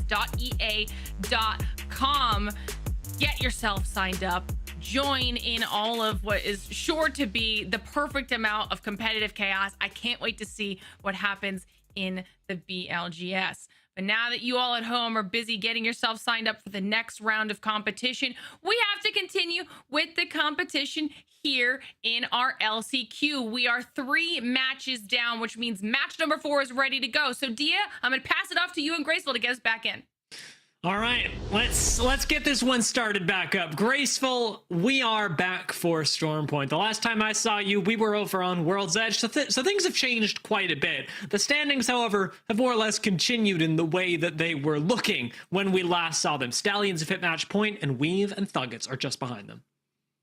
Taking me out for a small break only to bring me back for Apex, I'm all for it. If there's 3 things I like, it's my wife, my dog, and Apex. So let's get back into it. And Stormpoint is even better. Love that map because I feel like that map is the one map that's the most balanced out of all of them, because I feel like personally you can win any game on Stormpoint, and that's the most important part. Tweet that, dude. Tweet that. That's a banger tweet. If there's 3 things I love, that's fantastic. And no better time for that love to really come to fruition, because Stormpoint is going to need all the love you can give it. As of the rest of the teams that are not on match point, Stallions are taking this by storm. And with this only being game 4, even if Stallions should win here, which would be difficult, we are still going to play 2 more games to determine who would go with them. At this point, however, longtime viewers of the ALGS will know that it's real difficult for teams that hit to match point first to close things out. So we'll keep it on our minds as a possibility, but something tells me Stallions will not have the thickest plot armor this game. Yeah, most definitely. Although we've seen several teams hit match point frequently fast in previous tournaments, I fail to remember exactly how many they've been able to close out, because it's definitely a hard thing, you know, when you're taking different zones into consideration. If there's the same repetitive zones, it's a high likely chance, but when the zones have been mixing up properly this time, I feel like it's definitely harder, and it gives more opportunity to other teams, which, like I said, I'm all here for more Apex, so I don't mind that at all. The pressure certainly begins to mount, and right now I would still argue that it is a points game for everyone but Stallions. Points are all that matters, because even should a team like Stallions close things out now, you still do need just as many points as possible. Play for the win or not, it doesn't really matter. All that matters is how many kills, how many placements you get. And in some ways, getting first is nice, but not entirely necessary. We'll talk a little bit more about the context of this specific game, however, as we are already thinking about where the zone is going and how we're going to play. This is another tricksy zone. For those of you who don't have things up on FACEIT Watch, we've got a zone that appears evenly split between Cedo Station and Checkpoint. Yeah, checkpoint zones is definitely more frequent, but Cedo does exist. As we have seen a trend so far, we've seen 2 old zones on World's Edge. I mean, seeing the Western Thermal Platform Zone and also No Name Village ending on the roof. Might we see an old zone here in Checkpoint? That would be interesting to see for sure, because I think that's also one of the zones that's really fun to see when you have the several layers, you know, from up top to underneath into the caves to the lows in the river. And I think that variety is a nice, pleasant thing for my eyes. You know, you're calling out old zones. Let's take a second to talk about what that means. In Apex Legends, obviously zone predictions are a really important part. You know this very well, being somebody who has competed at a very high level for a very long time. But zones also tend to be grouped by like periods in time, be they patches, be they whatnot. You'll have a lot of zones that appear for a particular period and then sort of go away with a new patch, with a new month, whatever it may be. And so when we're talking about old zones, it's because you can identify this as a pattern. You're seeing zones that haven't been seen for a while, and you're seeing a lot of them grouped together. Identifying that's an important part of being able to play at a really high level. Yeah, most definitely. And yeah, what I'm talking about is essentially old zones that were active back in the day. I'm talking several months to a year or 2 years ago. And, you know, true RNG doesn't really exist, so they kind of have to make do with what they got. But with the repetitive zones that we do end up getting, navigating through patches is almost easier than trying to adapt to the zone just based off of your knowledge alone, because there was a patch back in the day that made it from being able to read a zone dead point on from circle 2 knowledge to now only being circle 3 knowledge, which I think is a good thing, but that makes also the first beacon less reliable. So now instead of going by beacon knowledge only, we tend to go by like I said, old zones or current active zones, which is you know, with the amount of analysts that teams have and also coaches, one of their jobs is to see which zones are active currently, and they can do this by running several custom games or just by playing ranked and keeping track. And anybody could do this to learn the current active zones, but just keep in mind, like you said, based off of patch, this changes. Typically, I will give you guys this tip as a former top IGL on LANs, typically around splits, but especially during season changes. Taking a look at it now, I'm going to call this out because, well, we've been going super in-depth on zones, and I encourage you all to go down that rabbit hole later. Have exited the lobby. Our team that was in second place has suddenly and mysteriously disappeared. No longer able to play things out in this game. They have been taken down. And that leaves things open for anyone else to slot into second place, which is going to be really nice if you're trying to, you know, bump yourselves up in those points. Make sure that you are clinching a spot in Japan. Seriously, though, check out the zone stuff. It's a whole rabbit hole you can go down. It's too much. Yeah, I could talk on it for hours and hours, but to be fair, I probably have, you know, closer to 15,000 hours in the game right now and been playing for 5 years. That's just something you get over time. Seeing teams that are, you know, high up at the top right now, early games, it's okay to drop a donut every now and then, but as we saw, you know, even in EMEA earlier, teams that were dominating at the top, like the likes of Cybercats, ended up not making it because other teams are waking up at different paces during the tournament series. Yeah, I would say like Eternal. They were the team had a very slow start. They took things in the first couple of games, honestly not very well. They weren't quite able to find fights, whatever.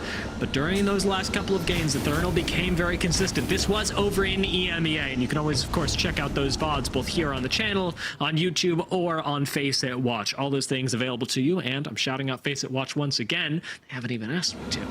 But you gotta check it out because they've got the VODs feature where you can watch from every and any team's perspective. Super useful when you're trying to study up. Something the most hated may very well be doing.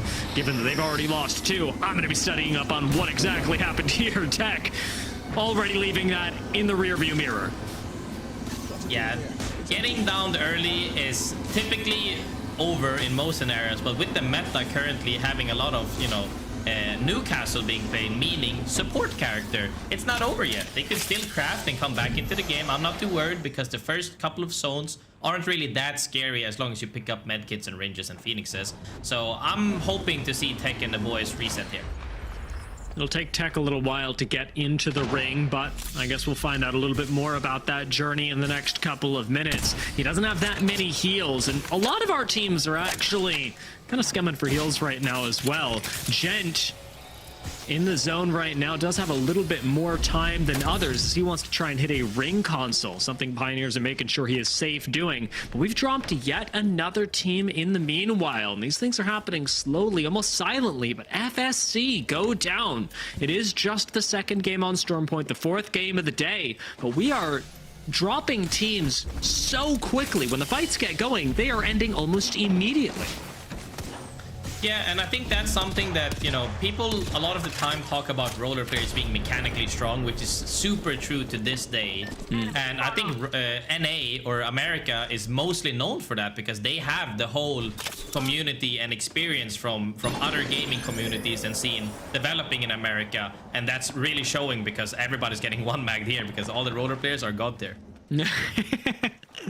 It's being demonstrated in other people's lack of ability to really play the game because it's just so crazy what all the players on stage are able to bring. One of the things that's really impressed me is how many of the Challenger Circuit teams have found success, be they roller players or not, in these games, in the LCQ. It's something that we don't see mirrored as many regions, where a lot of the Pro League teams will make it into the final day. And while that is still true here, we've got a lot of Challenger Circuit squads up here as well.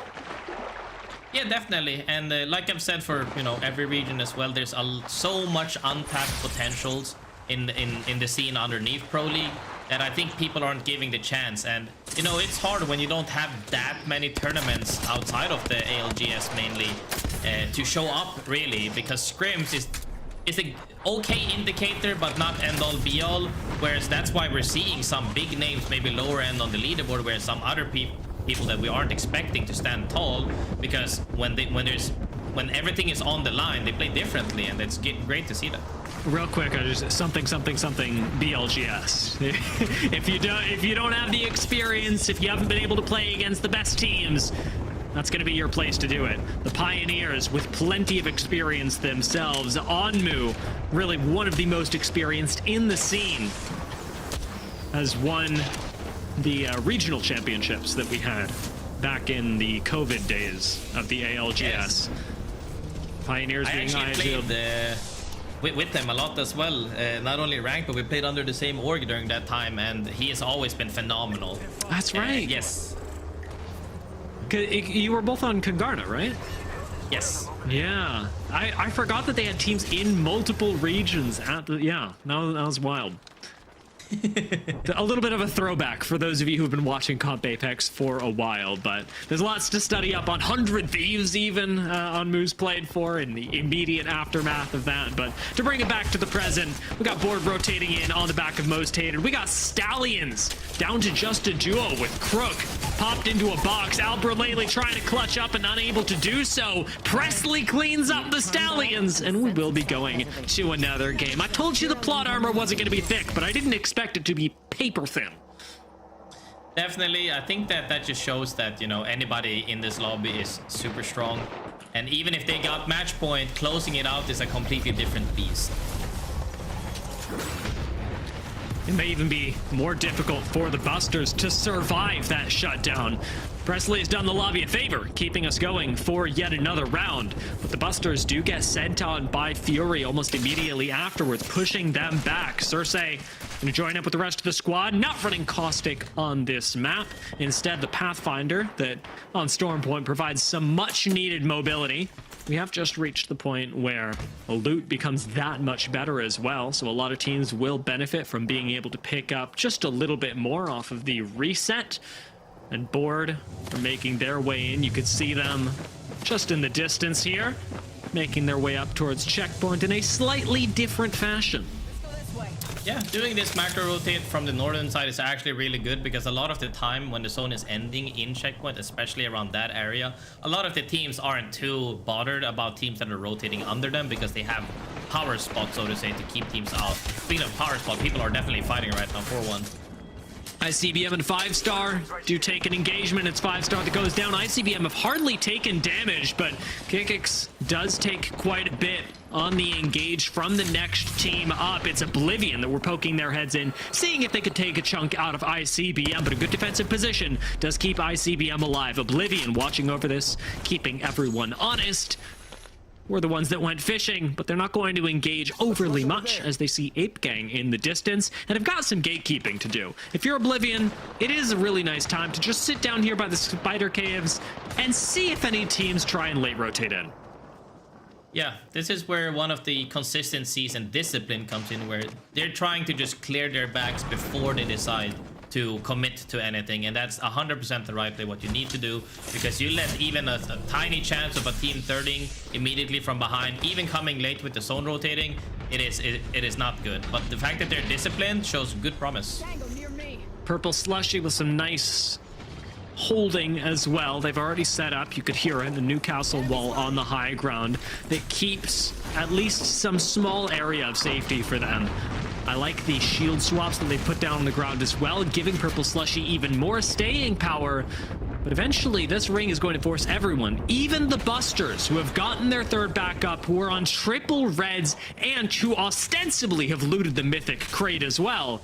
It will give them even some trouble, as Busters will have to take the fight to a lot of squads in checkpoint for a prayer at the next zone that is pulling us down towards the south, towards ICBM and 8K. This is one of the old zones as well, as that usually ends around the Moby Rest, but towards the northwest tree around the Moby Rest.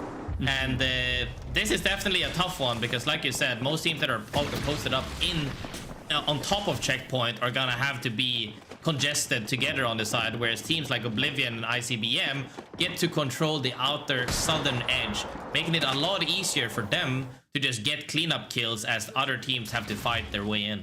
Durags have spotted Blurple, so while we're looking up north at all of this action happening in checkpoint, I also want to say Blurple probably not surviving this. They've got to walk into either Durags or ICBM from the low ground. Fury are around as well, so we're going to see at least one squad exit. Oblivion probably survive in a good position, and weirdly, I'm loving Pioneer's position.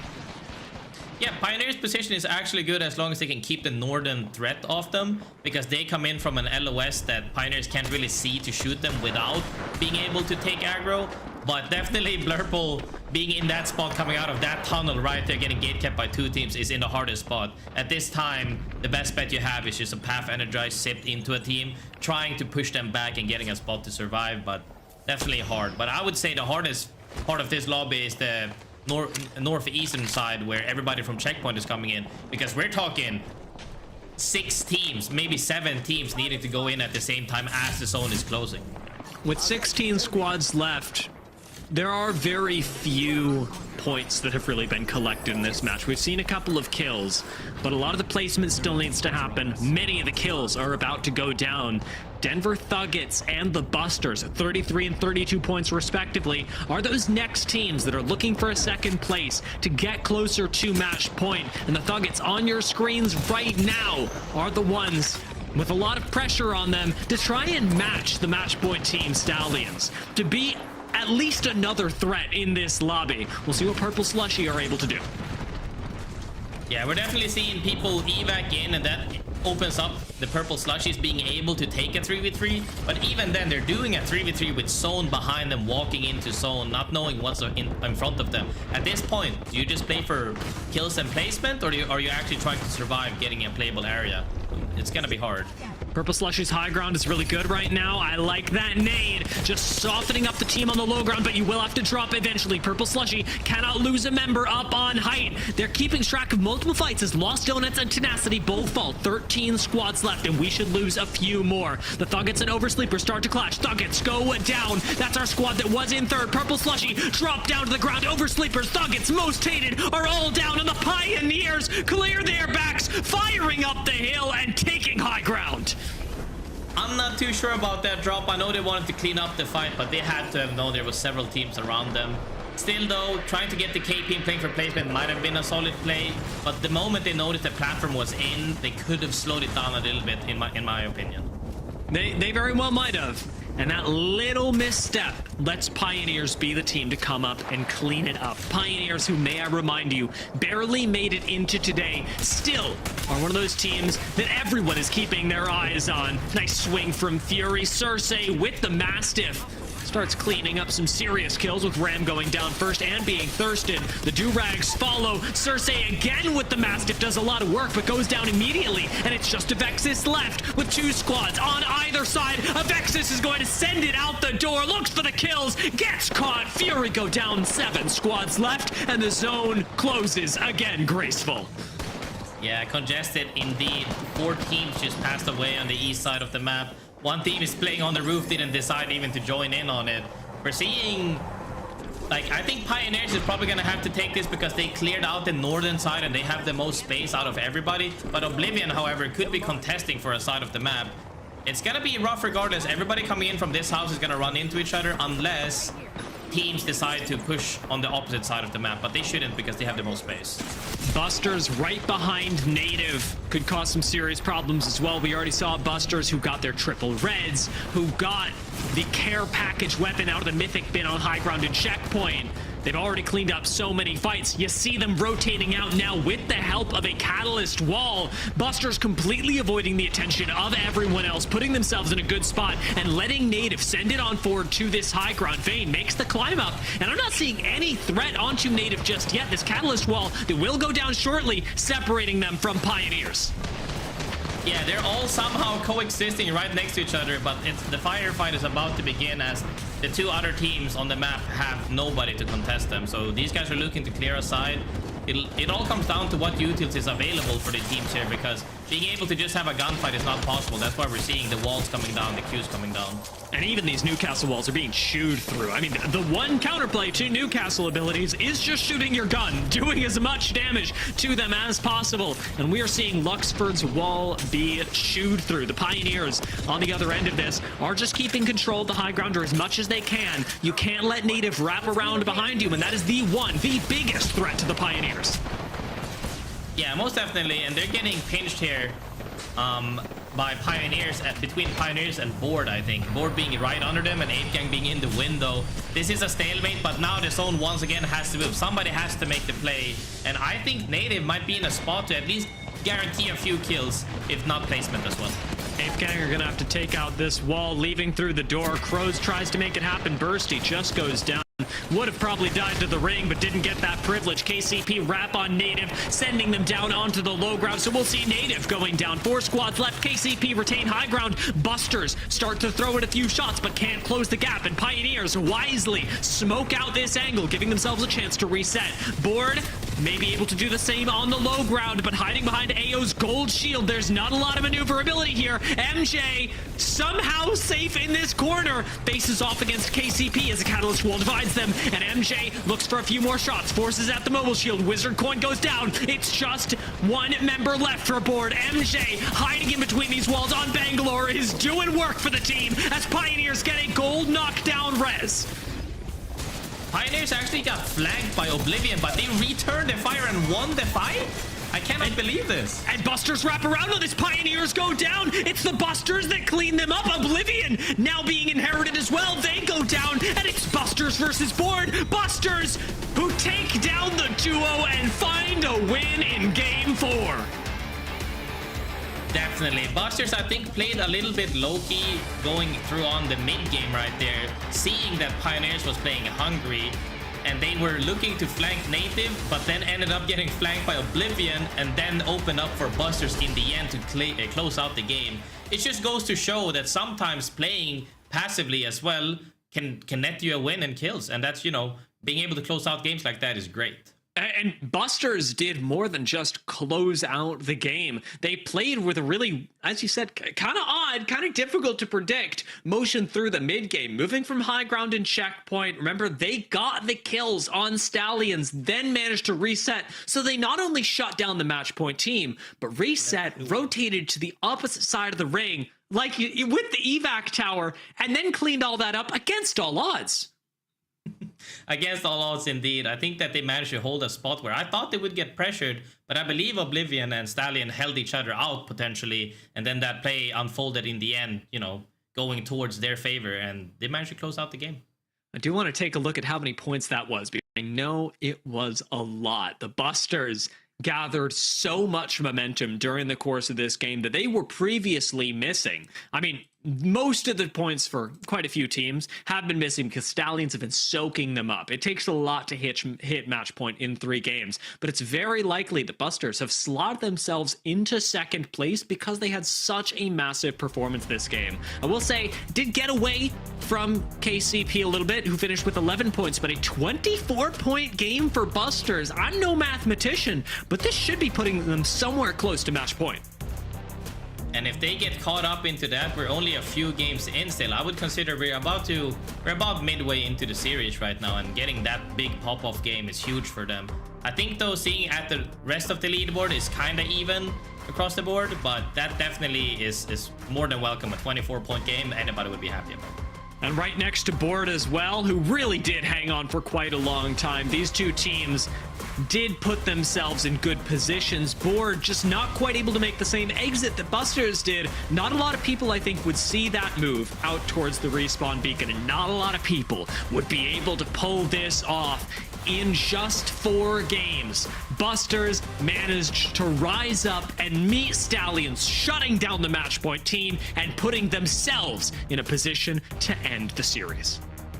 Huge 24-point game puts them at match point after that. And I think the most impressive part is that they did everything. They came from edge, took solid fights, then mid-game or in almost towards late game did an evac that netted them, you know, a good positioning going into late game, and that turned out to win them the game as well. They've done it all so far, so adaptation from them for this map specifically is not needed. They're really good. We'll see on the opposite map when we return to the other map though, but for now, staying solid in match point. Now, like you say, we are so close to moving over to World's Edge, and we will do so after a break.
As the match point LCQ continues to ramp up, we put yet another team in a position to win it all. 2 squads, Stallions and Busters, sit at the top of the leaderboard right now.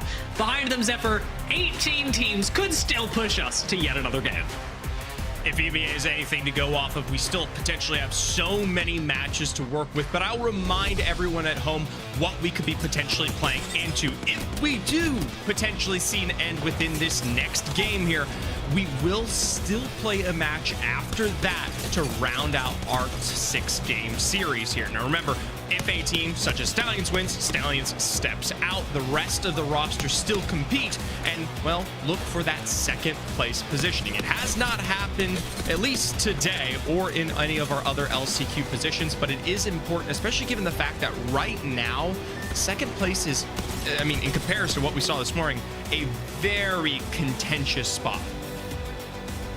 I mean, it is the only spot that will get you to LAN, which is a weird thing to say, but if you're playing for second, you are still playing to go to Japan, and that's something that you have an especially good advantage over as the first place team. Stallions, who granted didn't manage to put up that many points in our last game, still currently hold the first place position. And if you are in first and someone else, anyone else wins, that's all right. You're still going to Sapporo. So if you're not playing for the win, you can still play for points and have that be a really viable way until we get into the very late game to manage to make your journey into champs. Once we get into like games 9, 10, I'll include 8 in that.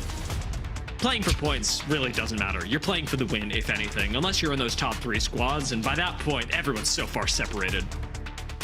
We're back on World's Edge now as we breach into the later half of our series here. Now, this is a map that does garner well in terms of positioning for things like that win. Of course, we will point out the Busters over there towards Fisher, and not really a con as we've come to expect here. And more importantly, of course, Stallions still looking for their success on Overlook. Two far positions out towards the west and east does allow for potential rotations, albeit maybe not direct positionings. And the question marks here are really like, where is Oblivion going to go? You'll notice that they are just not on this map at all. As a duo, Oblivion have been more of a wrench in everyone's plans than anything else, because though we have been playing with them in the lobby, they've had a limited impact since they are still playing as one member down. Unfortunately, with a little bit of sickness, that's just how it's got to go. So Oblivion still can, in many ways, change the fate of this lobby, even if they are not finding themselves on top of it.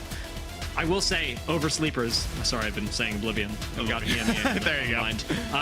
Oversleepers still are not in last place, all that considered. It's kind of insane for a team to be as a duo in our current series in 19th, to say the least. With the 9th is something to watch out for. But we're gonna hop in very early on with the Busters to get an identity of potentially their game plan and how they'll handle things.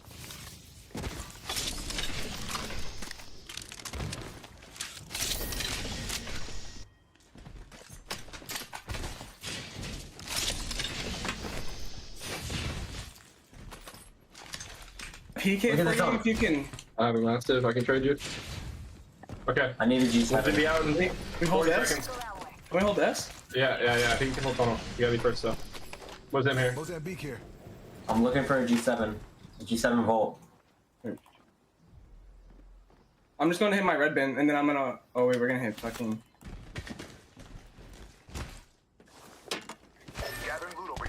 Pulling an extra bruiser for someone. I'm going to blue bin. I need heavy really bad. I have 120 for a rampage. Do you have any Evo? No Evo at all. Okay. Heavy here. Bunch of heavy here. I'll grab it for you. I'm grabbing it for you. Okay. We're going to balloon, right? Flatlines or any like fucking hemlocks? Anything? No, bro. I'm P. Okay. Flatline above in the pills. Okay, I'll get it on the way out. Well, we come back from mid-game plan, and it looks like the Busters have got to rotate early. They've already identified it, and Chase Mob is going to take the first path up the tower. We know they want to hold over by the tunnel, but like they said, needing to make the rotation to be the first team there is going to be the most important thing, especially with the central zone like this, pulling us basically right on top of Monument. You and I have seen this zone before, Zephyr. Yes. Everyone has seen this zone before. We are playing with a lot of open space. Yeah. So funny with the Busters there. If you had told me a year ago that a pro player would have said, there's a Mosey here, unironically, I would have personally laughed at you. So just an odd state that we've seen in this particular meta here. But like we have already kind of spelled out, there is an interesting setup for so many of these teams when we talk about the chokes ahead. But already Lost Donuts facing an initial knockdown is rough. Lost Donuts, unfortunately, one of the teams that are running without a Newcastle as well. So if they're unable to make this banner recovery with, say, something like a Crypto, well, that's going to be it. Laser cleans up this kill. Purple knockdown on the body as well. Too bad. That's going to be taken down as Most Hated collect a point, moving themselves just marginally up the leaderboards. As Most Hated were already in the top 6 squads and may still make their way a little further up. Lost Donuts going to try and make the banner recovery. I know this is being camped. No. You got it! No, we don't got it! Hey, shout out to the Moses, or my apologies, the Mastiff there in that setup. And standard running it out forward, also good as well here. This tunnel, though, we heard it discussed early on from the Busters, and definitely going to be a point of contention here for the strength of this game. If we see these rotations out of Monument, especially back over towards the choke outside of it, it could get pretty tough to say, but damn, we hop on over to the Stallions, already down and out. Looks like the nerves are getting the better of them. You try and take that fight with Fury, and Fury may not have been having the best day, but you know, if you've watched Detox, Avexis, and Cersei make their climb up challenger circuit, they will put you in your place. 16th place and moving up. Fury have taken out one of our 2 match point teams. Native sat inside of Monument. got a pretty good position to make this game work for them. Though Stallions won't be seeing it, the fact that Native have got this very small building to work with could still very much go in their favor. I personally like it, especially given the fact that it does sustain for potential rotations later on to that more southern area of Monument, which is actually surprisingly more playable with the crevices on the outside of the fence and the fence line itself. Back over to the Busters, and Dia, we're practically screaming that we're going to another game at this point. I do wonder. I mean, you have the opportunity to find a res, but one thing that this does show me is that Busters, for as much as they wanted to be first to the play, weren't able to make it because everyone else had the same read. We already saw teams like Durags and Purple Slushy cutting them off at Landslide. The nice thing is, no one's really rotating through Fisher. No one's really rotating through Countdown. Skyhook should be more or less empty. Busters may still get everyone back in the game, though like you're saying, it's going to be difficult for them to win it. Granted, I will say, you kind of point out the Sky area. I want to be more specific, pointing out that northern choke on the entry into Monument there, right in the view sight of Pluto right now, towards his very right there, can be good for this zone. Arguably, you want to be holding that tunnel because the transition is a lot easier, but it is still particularly competitive to fight your way in from that side, since it still gives some inkling of height as well. The only problem is you've got to contest against Monument teams looking for an exit into that region with bridge underplay always available, as well as so many other teams coming from, well, this exterior position also looking for the same advantage. ICBM in a pretty workable spot, and I say workable because it's not a power position by any means, but it should give you a chance to fight like Most Hated. That is a crazy ult to move on up to the high ground. Tech using Newcastle aggressively with the Sentinel. Dynasty gonna move on to the high ground as well, playing defensive with Most Hated now that they've got this little corner of heaven to call their own, but it is a lot of ults that they just expended. No Bangle, no Cat ult, no Newcastle ult, has left Most Hated defenseless for the next few minutes. It is pressure, though, that does send Weave running for the other side of this choke, which is arguably all they really wanted to do there. Secure positioning and force other teams out. So while it may not be good for them in terms of if a fight happens in the next minute or so, their presence alone is enough to potentially push back what might be any other potential involvement from so many other squads. So I'd like to see them start to spread out here, cover a little bit more area towards the northern side of that. Make sure you don't get someone walking up on you from the western side where we currently see the Thuggets. This choke point, very valuable for Most Hated. So those ultimates, especially since we're not seeing another fight break out, worth their weight in gold. Blurple moving in from the south over by staging, and take a look up in the north as the Busters have just gotten a res. So the match point teams, the last one still standing, is going to be here for a little while longer, dropping in on Blues. I believe a few other teams have noticed that there was a res here, but no one's in position to punish it. We say teams. It's Oversleepers. Set up as a duo within that tunnel. It's actually kind of scary because you make the assumption when you're this late to play within the zone and you've already faltered so deeply, your focus is how do I get back in this? How do I get back in this, right? And you've already made the assumption that the rotations, especially off of zone 2, have already come through. There is always the chance, though, that you pointed out in this very, very early game that there's a potential thorn in your side, a bramble for the Busters to cross through that could potentially spell their end. Oh, God. Imagine if we're this late into the series and it's Oversleepers that pushes us to one more game, even as a duo. We could see it happen. We could see it happen in the next few seconds, even, as Oversleepers will be camping things out, waiting for the Busters to make a misstep. Lost Donuts, playing in a choke of their own, are going to be like Oversleepers playing around the edge of the map, but they're not finding nearly as many people. Though they are next to Weave, who lie just ahead of them, this whole eastern side of the zone is really just going to be a traffic jam for a little later on, knowing that you can dip into Fragment if things ever become a little too much for you. Oh my gosh, they actually got the knock! Oversleepers got the knock on Mav. We spell the story out and it happens here. You don't make the assumption anyone's nearby. You're getting a little bit more lenient on what you assume is a free rotate, and back to the drawing board Busters have to go. There's still a little bit of time for revives, but especially with Mav done, your safety, your setup for potential here, the Oversleepers have done it. They've certainly made this game nearly impossible for the Busters. There's no safe place to be. There's no just crafter out in the ether that no one's really going to touch. It's gonna have to be a duo, a mobile respawn, and a little bit of luck to get yourself as a 3-person squad back into the game. Wolves, nice tracking with the Nemesis. Does start things off well for Blurple. And again, these aggressive Newcastle continue to punish teams. Johnny playing very well up on high ground, and Wolves will take a little bit of liberty and join him. Really solid positioning there. I'd be curious to see if they try to finish that out with EMPs already well within the mix here. That's the go button then for them to get involved. Empowered zipline over on the side here for Wolves will set them up for potential, well, at least to clear out kicks in their entirety here. Granted, it doesn't seem like, especially with the other squads in Harvester pressuring things out, they're going to be more confident to take that full fight. Hyzek, the last one potentially remaining there to just slow things out. That's the Busters with tenacity right on top of them. There's nowhere to go.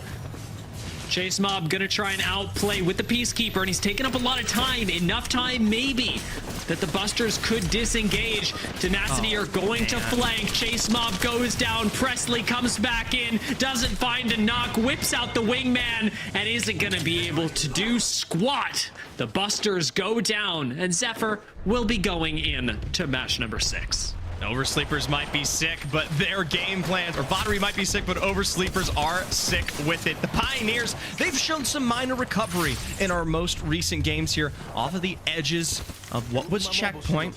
They do sustain very nice wipes against the FSC, but have to be careful. This is a position that does come at the cost of the lack of safety, especially with sightlines towards Fragment. So I really appreciate the back play here from Deeds, utilizing that mobile shield to make sure that this rotation is a little bit better. After now, of course, that Rolling Thunder down, this could be the move on Moist Hated.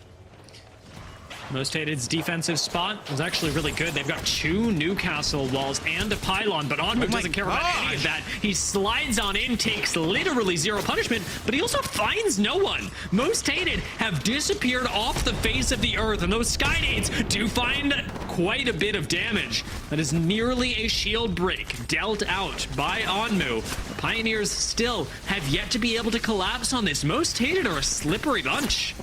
Slippery indeed, and now providing defense from the offside here. A wall of their own in the zone, pushing KCP in. It's going to be that mobile shield again to give them what needs to be a good rotation here. No cracks and a turnaround on Dynasty. Does find a little bit of pressure. It's got to be Tekken Laser now stepping up to the plate to, yes, find one down on Gent for the moment here. And, well, hoping that we see the rest of potential Fragment Monument take their part. That singular knock means so much, but Most Hated still need a lot of loot. Purple Slushy, find a reset as Durags, Board, and Pioneers all fall. This dip into Fragment really not working for a lot of our teams. But the tunnel that sadly Busters identified early, that's powerful. That's good, especially with now a clean wipe on the back end there. We will see them tune into what is now also, by the way, a wipe on Weave.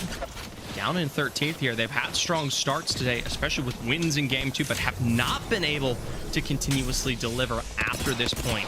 Native Gaming, outside this fence line, this is something we discussed very early on in the game. It's a point of safety to work with in this endgame.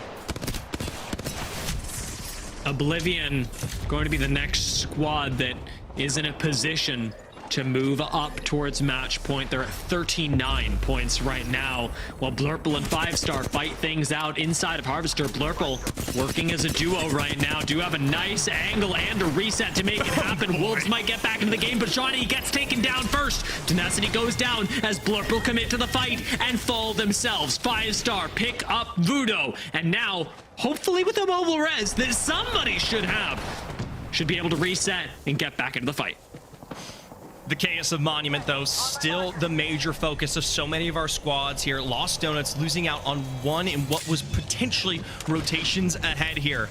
Bunk now already being shot out as what makes it difficult for those revives. You can see over here towards the southern end, that climb up to the bridge, that potential rotation no longer available. And now, of course, without the smokes to work with to make these crosses a little bit more legible, this is a tough spot for Donuts to be in. The Lost Donuts are looking straight at Ape Gang, who have actually had some marvelous zone reads over the last couple of games. They haven't gotten nearly as many kills so far. Crozjo leading the squad there. But 36 points for Ape Gang could still put them on match point as well with a good, again, zone read. Fury, who wiped out Stallions earlier, who sit inside the building, looking for a chance to pick up kills, but not getting too aggressive on anything. You don't want to give up cover where you've got it. Cersei is the one on Pathfinder who does leap out, but even with this mobility, gets taken down. That's well a gold knockdown. Almost clutches things up for Native. Detox looking for the finish, looking for the res, is going to find one. This is not a gold res, but Cersei back in the fight is going to be good either way. Plenty of space to heal, plenty of time to do it. 8 teams left. Lost Donuts turn themselves around here, and they don't have to worry about a thing, especially with that pylon in play underneath the bridge here. Tough setups ahead as Oblivion now looking like for full recovery. Have a rough take here, I believe, in what may have been potential wipes. Still, though, this doesn't really answer a lot of the questions we have about this next zone pull. There is a level of verticality that you can't quite see on the map that does dictate a good chunk of this end game. Oblivion and Thuggets, both in a position where they could take match point. Thuggets predicted this zone so early and have been playing the truck just off to the south of Monument for really since zone 1. Lost Donuts have got to climb the hill up to that Ape Gang along with them. And a lot of our squads for Monument. I'm sorry, Zephyr, but we're going to be saying goodbye to them. This is tough, but there is still playable positions here. I do really love where Trev Stacks Dan Maddox are on the Thuggets. They've made a bit of the expenditure over towards the side and have this further height to hold now that tunnel is gone. And jeez! Cap sees but a pixel and finds but a knock. That was a bit fast, and it's really throwing a wrench into the plans of 5-star, who are completely separated. There's no way to get that res without sending someone over. In fact, it's a full thirst on Fudo. 5-star play things out as a duo. Lost Donuts needing to move through Ape Gang to make anything work are going to be unable to do so without taking a bunch of damage. They slide on in. I'm watching for the knock, but Raze has yet to find one. Gets taken out with a shot in the side. Reeds is the one that finds this kill, and Ape Gang, who now need to exit, are doing so right into Oblivion. Oblivion, who are on 44 points, who are so close to match point that it hurts. This is good. 5 points to separate them and ahead. Just even the placement alone would be enough to seal the deal. An EMP that you have to try to escape from there ultimately does successfully work out for it. Now most hated are more than happy to play cleanup crew from above. But they get taken down. Dynasty ends up falling. Laser's got to clutch things up from the high ground, and it gives just enough time for Oblivion to swoop on in. Oblivion, who are top 3, looking for match point, and behind them, Thuggets, who can come in for the third party. Somebody's going to match point. Somebody's making it work. Oblivion needed to be them at 49 points. They'll go down to Thuggets, and both Oblivion and Thuggets make it to match point. In the end, it's not even final fights that matter here with our winning squad. It's the intricacies of how our points stack up. A huge congratulations to the Thuggets. Once again, now their second win on the day for the LCQ. The points alone in that to sustain is enough that keeps them very scary in our top 2 discussion now, especially, yes, Dia, given the fact that they are on that match point format. That is what's telling, because wins matter most when match point is the format. The fact that Thuggets already have 2 and just picked up match point bodes very, very well for them. Of course, you do make mention of a very, very small but successful match point taken here on the other side of things. It is a last minute gain by Oblivion as well there. They had, I still will say, fantastic positioning coming into this zone there and managed to put up a chunk of damage in the resulting, we'll say, chaos of so many teams escaping from Monument. That helps them jump the leaderboard and push them into match point as well. And hats off to Oblivion for recognizing their win condition, because it wasn't to win the game. Oblivion full commit to that fight, full commit to the thirst. You don't see them trying to reset, trying to fend off Thuggets in that last moment. You see them barreling down some knockdown shields with a Mozam, because your win condition is the points. They make it up. Oblivion 53 points now after that game. And honestly, with the kills that they got, they and Thuggets very much deserve it for very different reasons. Thuggets predicted this zone marvelously, played it very well. Oblivion constantly looking for kills, and we got to make mention of Most Hated, who may not be on match point, but are only 5 points away. Really, really solid game from them. We saw what was their decision making, especially with that other choke earlier on into this game. And while there was transitions that made it difficult for them to take the primary position of Thuggets, they were so good about playing the residual edge of that zone to keep it super competitive here. 45 in what is 5 matches is no slouch. A 9-point average per game is something that Most Hated can absolutely be proud of, even though we are getting to the point where 1/5 of our lobby now match point eligible. It gets a whole lot harder to confidently say, oh, we've got time.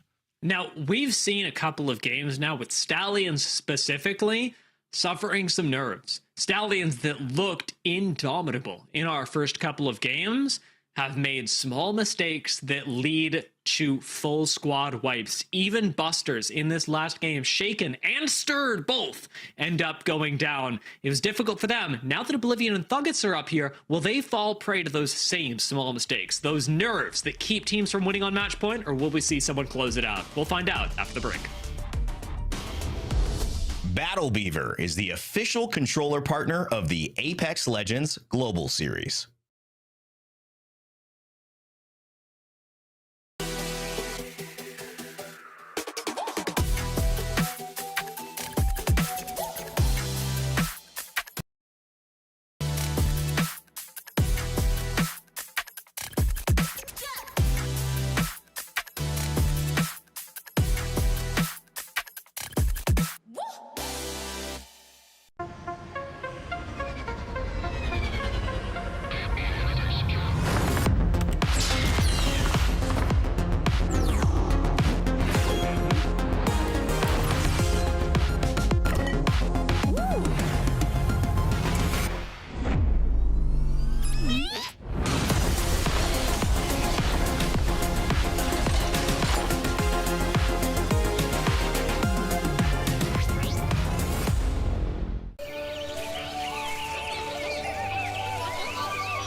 Alienware is the official PC and monitor partner of the Apex Legends Global Series.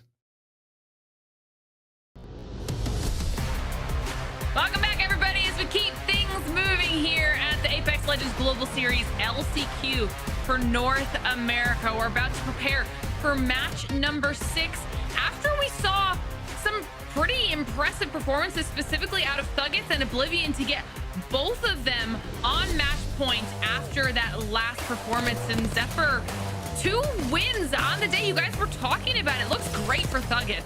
It's definitely not something that we were expecting from this roster walking into today. The Thuggets, an excellent team, but I mean, between Cobra, Trev, and Dan, they are a team that maybe wasn't on my highlight for topping out the board. Now only even 3 points behind the Stallions, but that's something I really want to talk about before we get into this 6th and next match of World's Edge.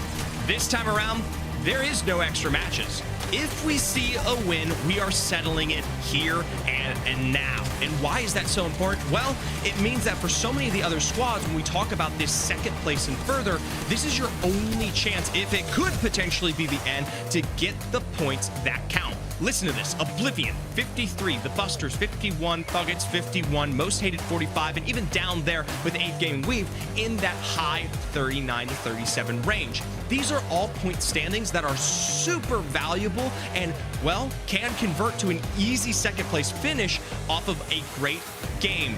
Teams need to keep their head on straight, and they can't let maybe what could potentially be their final game count them out from Japan. Absolutely, and this is why we were talking about it earlier on. When we're in those first initial games of the series, if you have an opportunity to be a little bit riskier but potentially get some nice early KP on the board, that was when you had to do it, because now you've got those teams that have put themselves in a solid spot on the leaderboard, that are fighting for that second place. Like you're saying, in the event that it does get finished out, you don't want to have to be coming back from a 20+ point deficit. You want to be where the Oblivions, the Busters, the Thuggets are only having to really jockey for like 5 to 9 points. Well, between that and the competition for even just the win itself, the thing I'm most ready to see is potentially a return for the likes of the Stallions here. Even on the day of, as it has not been super great for them, you still have what is Albralele as a top 3 competitor when it comes from damage on the day of, and even the kills as well. 14 currently, 5,333, only set just behind, I believe, Blinkster, of course, from Oblivion right there alongside them, and even surprisingly Crozo from Ape Gang in 6th. Which honestly, when you're talking about Stallions specifically, is still pretty impressive considering their match 4 and 5. They went out so early that that Albralele wasn't adding to those stats, right? So that's what he was able to do in the first 3 matches. And sometimes we see this happen. Our teams can have a rough couple matches here and there. It's better that it happens in the early portion of the match point format. Hopefully they're able to recover now and bring it back just a little bit, because it's no longer the story of just the Stallions. Now we have a top 4 available teams to qualify, or who are already qualified on that match point eligibility, and who could be taking it home right now. Remember, from this morning phase, they pick up a win in game 5, but it takes them all the way through 6, 7, 8, and then 9 to find their win, even though they were far and above beyond the rest in EMEA this morning when we talk about overall performance. So some rough bumps in the early starts here for Stallions could be potential recoveries to watch out for. It starts here, though, in Overlook, where they can reset potentially wherever their mind is at and potentially deliver us an endgame. Also, getting a little side look there at that ring. Already, at least for the first circle, giving Stallions an opportunity to put themselves in a decent position rotationally. Meanwhile, Fury already going back and forth here with Oversleepers down in Fragment. Oversleepers have opted to come back over this way here to start things off, and for Fury, they need to deliver on an exchange like this. We didn't touch on it coming out of that last game, but in their position towards the southern side of Monument there, delivered a whopping blow within the standings to push up to 28, yes, but so much further compared to where we had seen them previously in our earlier games today. So it may not be damage, it may not be an incredible fight, but they at least secure themselves some safety here over towards East Fragment to keep this game going. You can see that they did get scanned there, so Fury has the information. Oversleepers having decided to back off. Definitely a smart choice, going to get some loot here and be able to actually move into Monument for free. Fury will definitely be looking to see if they can chase them down, but now we get to take a look at this zone and see who this is potentially favoring. Is this an opportunity for Native to bring it back, who have really struggled here today? Could potentially be in very interesting zone here. I really like Thuggets. They've got the mentality and the tempo for where it could be the potential pull for. Straight to Grandma's here as what could be a returning zone, given the fact that we don't really see so much of Skyhook to give me the confidence that this is where it will end up. Even if it does make the pull back into it, it's still a great transition point to walk out of that into the northern choke and then play into those buildings, which we know have so much room. But for now, the Busters already down 1 here, looking for recovery. They'll find a knock to take it to a 2v2, and I don't think there's a follow-up close enough by. That was definitely unfortunate for Oblivion there. 2 of our teams on match point finding themselves in a little bit of a tussle. Oblivion making it away as a duo, and the Busters able to claim that space, the loot, and of course the KP. That was a surprisingly early fight there. We get a chance to see what Native Gaming is thinking here. Oblivion having rotated directly towards Native Gaming, board in the area as well. A fight for Purple Slushy is finished even before I can speak here. Set up already on the defense for a position that I also like, mirroring what we saw out of the Thuggets earlier today, but one that comes with KP. Now, immediate revives already sustained here. Blink back down and into it for Oblivion, sustaining what is a good revive at a nice time period to set themselves up for this height in the middle of Skyhook.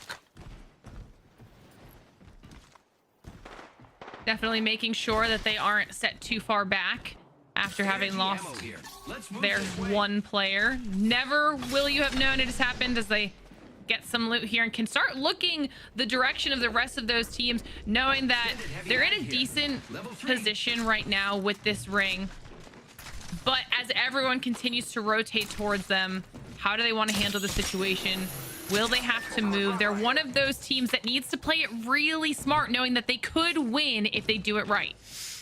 Stallions here, a lot more confident in how I feel about the potential of this game for them. We just saw them in Overlook moments ago, and they've already made a great close here into the Skyhook area, where albeit they're not going to be playing for that southern side that I'm a little bit more favorable towards, a setup that can transition nicely if it does bounce on its way back here. For them, all they have to do, though, is sustain and survive. The cart, maybe not my first choice, as it is kind of priority towards where that zone may end up. I'm more curious to see them potentially, maybe Sniper Tower. This is a little early, and I mean, they're surviving, especially based off of the Newcastle more than anything alone. Definitely, I agree. It's definitely a little bit early, but could give them an opportunity here to do a lot of gatekeeping. We're seeing these nades coming through, being pretty useful, doing a nice amount of damage. The wall giving them that extra cover like you had mentioned, but they decide to zip down, get a little bit of an off angle here. Is this an opportunity for them to clear them out? This is good. I like this. I didn't want to see them hole up there and not really have the power potential to make action, especially while they're anchoring with Crook there. And that's something that I failed to mention. I apologize to the Stallions here. By anchoring with Crook there, they actually give themselves a lot more confidence to play out this position, right? Have a dominant control over the lay of the land, but if, you know, it gets a little bit worse for where they can pull it back any time. For the Busters, though, they made recovery, but they found their way to Countdown and find themselves down and out just as quickly as they come back into it. Just Presley escaping away from ICBM. Gonna see what he can do now for the rest of the squad. ICBM feeling very happy with that result, clearing out anyone in front of them as they can now continue to make a rotation into Skyhook pretty safely and potentially get some decent building space to hold down here in just a little bit. I'm glad we jumped back on board with this because I wanted to see how this is going to play out. I saw Tenacity coming through behind them and I got a little bit worried because I don't think they were checking their back as much as I would have liked. And now they find themselves sandwiched here between a lot of different teams. It isn't full push, though. Caden's off angle does make this a little bit worse than I would assume here now. Already expending some major shots on the building across. Scurry from above, and what I can only assume is Alb down below. They're trying to hope for that moment of potential recovery, albeit they do lose out on the easy space to work with there. So, you know, in theory, good preparation and setup for a endgame position, but it just in execution is really hard to pull off.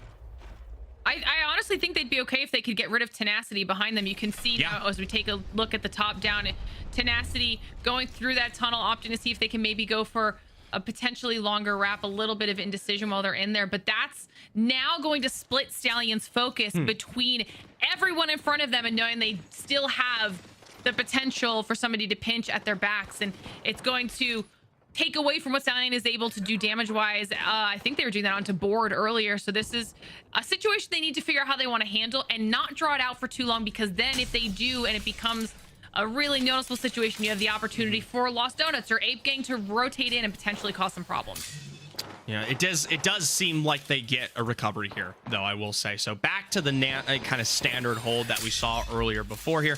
This is still good, but maybe hopefully some lessons learned, especially with those ultimate accelerants coming along. Crook's going to be more available for a really nice setup off of the EMP to potentially dissuade any teams that are getting maybe a little bit handsy over some of these positions here. But Glitter, we got a kind of a peek at that zone. It is going to be a little bit more directed towards that Sky side, even potentially potentially over back towards that tunnel end that we sometimes potentially see this zone working with. And the thing I noticed more than anything is the fact that for high priority positions, if it does go there, there is so much space available, which granted means that either teams that are rotating in late have something that they don't even know, dramatic irony, or more importantly, if it does work its way over there, it's going to be a bit more of a safer rotation than I think most teams are even planning for. And I think that's the pleasant surprise that we're going to be seeing for quite a few of those squads that are on that western edge. Meanwhile, checking back in with Tenacity, who's now run into Lost Donuts. Not an easy rotation in for them as they're fighting back and forth in this tunnel with other squads starting to look towards all of the chaos. It's still no good knocks. Ametsu does pull off a return that is going to spell out potentially a recovery. It's up to Zwitz in a 1v1 situation. Double knockdown shields may make it hard though, but Lost Donuts can't quite pick it up here. A gold knockdown is, well, something you're gonna have to pull off quickly with Most Hated already working in. Now the Buster's taking it to KCP. Buster's trying to clear out the squad as they rotate through back down to just Depressley. They were able to reset. Reset doesn't go so well as Depressley now tries to fight to keep the squad's hopes and dreams alive. Nice shield crack coming out here in this final fight. Tenacity up top does go down to Most Hated, who is able to clear out the squad. Depressley isn't able to do it for Busters as they also drop. One of our 4 match point teams does go out. Really good switch up on the shielding there. And yeah, we'll talk about it. Tenacity, they get wrapped. A third party already. And now even for Blurple coming on in. Most Hated, you have to hope it was fairly clean. They don't have much of recovery to escape from it. I love Wolf's position. He has been on fire today, playing from all these great off angles on this Pathfinder, showing the extent of what this legend can do. Now back up against the wall. What will Most Hated decide to pull off? Into the zone they currently are. Do they have the health to work with? It is just round 2. And this is what I was worried about happening with all those teams opting to go a little bit north, thinking it might be a safer route. Instead, they've just created a third, a fourth, a fifth party situation as more and more teams are trying to clean up after all of these engagements are happening. Blurple moving in to see if they can just force Most Hated into a terrible situation. They've got a great corner going here. Blurple gonna probably be able to take this out. Yeah, they do get revives back up as Laser is chunked out there, in and out through the mobile shield. He's more than happy to just wait things with the Mozambique's Hambino. PK in hand. That's a bit more of a packing punch, but it isn't enough to seal the deal. And I don't even know why we mentioned this fight, because it's already over for everybody here. Most Hated can't pull off any health revive. They go down at the cost of zone, and Stallions, they've been here all along, just waiting to take advantage of the backside that has been literally cleared for them. I have questions, but this was an unfortunate situation for both Blurple and Most Hated. Stallions, like you said, the benefactors of those choices that were made to continue that fight in that little corner. Weave will be looking down that tunnel as well. But Thuggets, you talked about Thuggets. You liked the zone read that they were making. They were originally in Grandma's house. They've now moved in further to Skyhook, realizing where this zone is about to collapse into, and found themselves a building here with some decent cover. They are sharing the space with Board, if I'm not mistaken, but still in a solid spot. Yeah, really good analysis of the macro from Thuggets all day long here. That does set them up at least to play into the extent of this match. But with anything, when we talk about Skyhook, it is such a difficulty into those inklings of when we talk about the last minute moments with all of these buildings, how you are able to transition. Notably, Thuggets a little bit higher up. If you can peek and see that round 5 zone just ahead of things here, we are deep Skyhook for the end of our games, and I would almost say they need to be a little bit more further into that zone. I don't know if my early information regarding the clarity of those buildings still rings true, but I know for a fact that if you're already sharing buildings this far back, you probably can share the ones further forward as well if you can potentially suss that information out.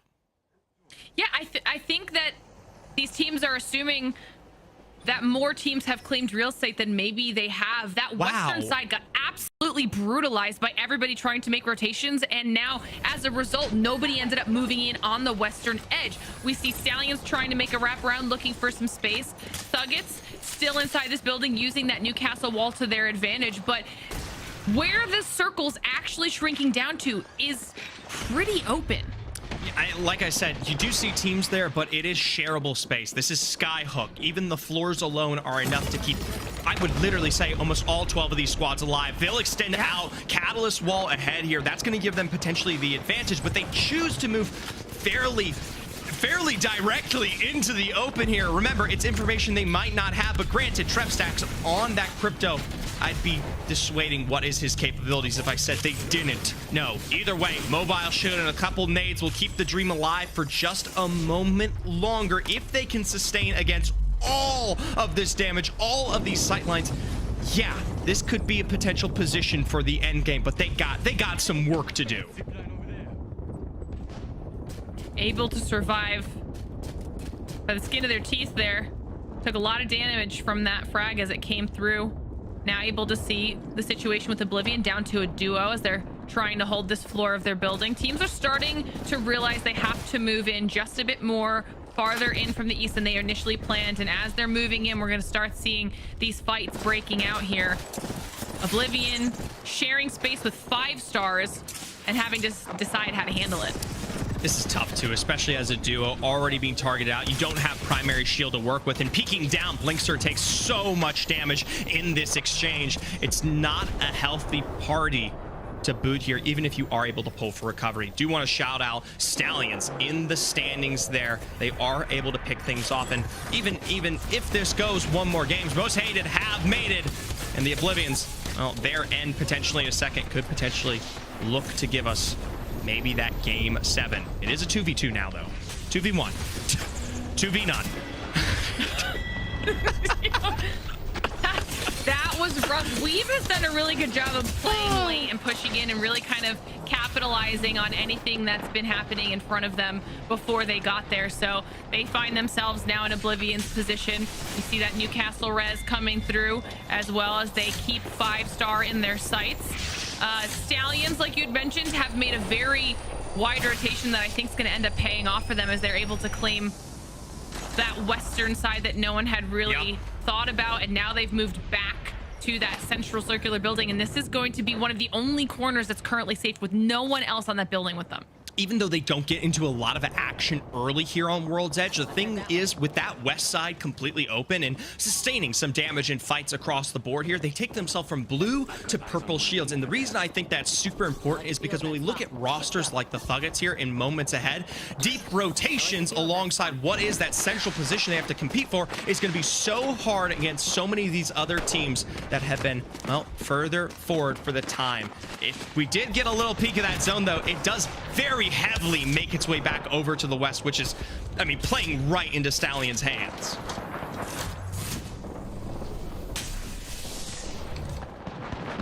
Board has done a really good job of maintaining their safety here in this building and now kind of own it to themselves. They're just barely outside of the next circle, so they will have to make a move in. But Thuggets, you were wondering how they'd handle it. They're down to a duo. They should stick this res, and they've been able to actually move to the eastern side of the circle safely. It's all about whether or not they can move in from here. Remember, when you're this low shielding and now everyone waiting for your rotation from the south side, it just gets too difficult to survive here. It will be, I believe, another bit of that rotate, but even still, they don't have to see you to sustain potential shots here. A mobile shield down, and even as it burns through from the shielding there, I know it is the other side where they don't have the shield that comes through, but it just shows that their end was written in the stories before we even started this match today.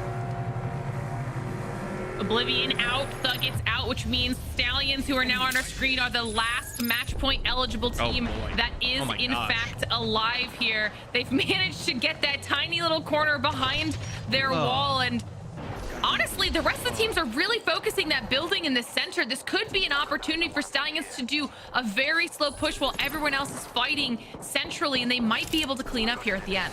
This is tough, though. The fence line on the interior can be a little weak when we talk about the low ground prowess it does hold out here, with so many of these teams potentially competing for the other side and having, well, a multitude of angles. I believe we were about to see castle walls ahead here. I mean, that's got to be a really, really strong choice from the Stallions if they work out a win in this game. On the other angle, That's KCP. This is a strong spot that I want to shout about, that Graceful is literally shouting about in the back room right now, telling us is so good for the win this game. He's mentioned that if Weave goes in for this fight or is in any sort of an engagement here, it could cause problems for Stallions. Weave moves in towards the building and decide they want to see if they can take it to the rest of the squads. And this is what we were talking about with that potential self-cannibalizing of all of these teams. Look at the scores. You had said that each floor could be held. That's exactly what's happening in this building, but it's about the timing of everybody moving out now. This is so tough here. Final round closing out. You have to wonder if anyone potentially gets some early angles on KCP to potentially stunt what might be that rotation. The problem is Stallions are going to lose out on cover a little bit earlier here. That mobile shield, a big cooldown to use early on in this exchange. That's not going to be available for rotations ahead, as Crook has already expended, or my apologies, they've already expended castle walls as well.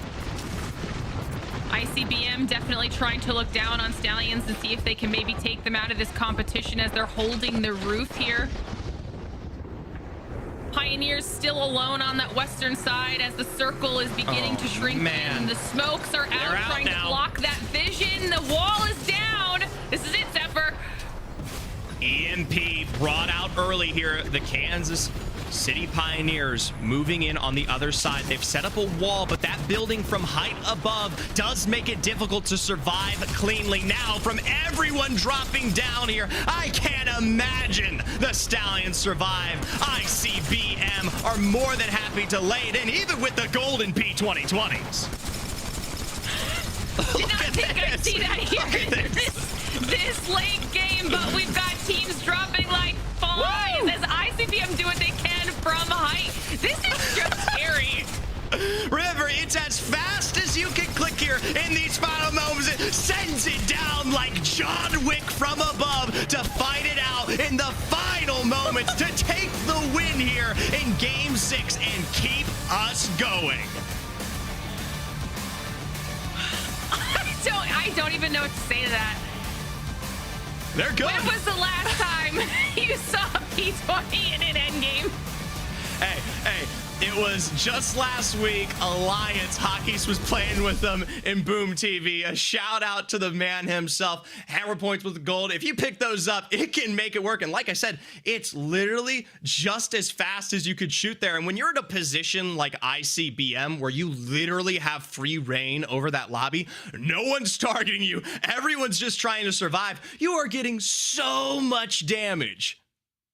I mean, that was a really impressive job out of ICBM too. They got in there and they held that roof for quite some time. They had a really, really strong position, and they did a good job with their awareness. They knew where the potential threats from the outskirts were. They had their eyes on Stallions the whole time. Everyone was watching Pioneers coming in from that side. And like you said, Pioneers made an early move there. And with how many teams were left in that building, sometimes in those final fights, it's just a little bit of a crapshoot.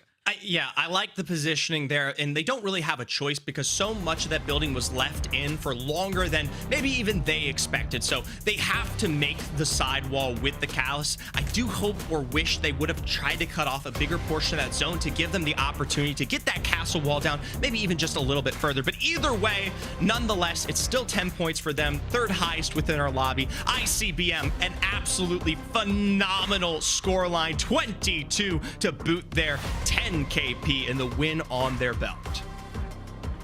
Yeah, it's a massive amount of points for ICBM. Quite a few teams actually moved up our series results leaderboard here, because you'll be able to see not only do we add another squad to our match point eligible teams, but look just how many teams have now managed to make it on the good side of the 40s, putting themselves one mediocre game away from also being match point eligible.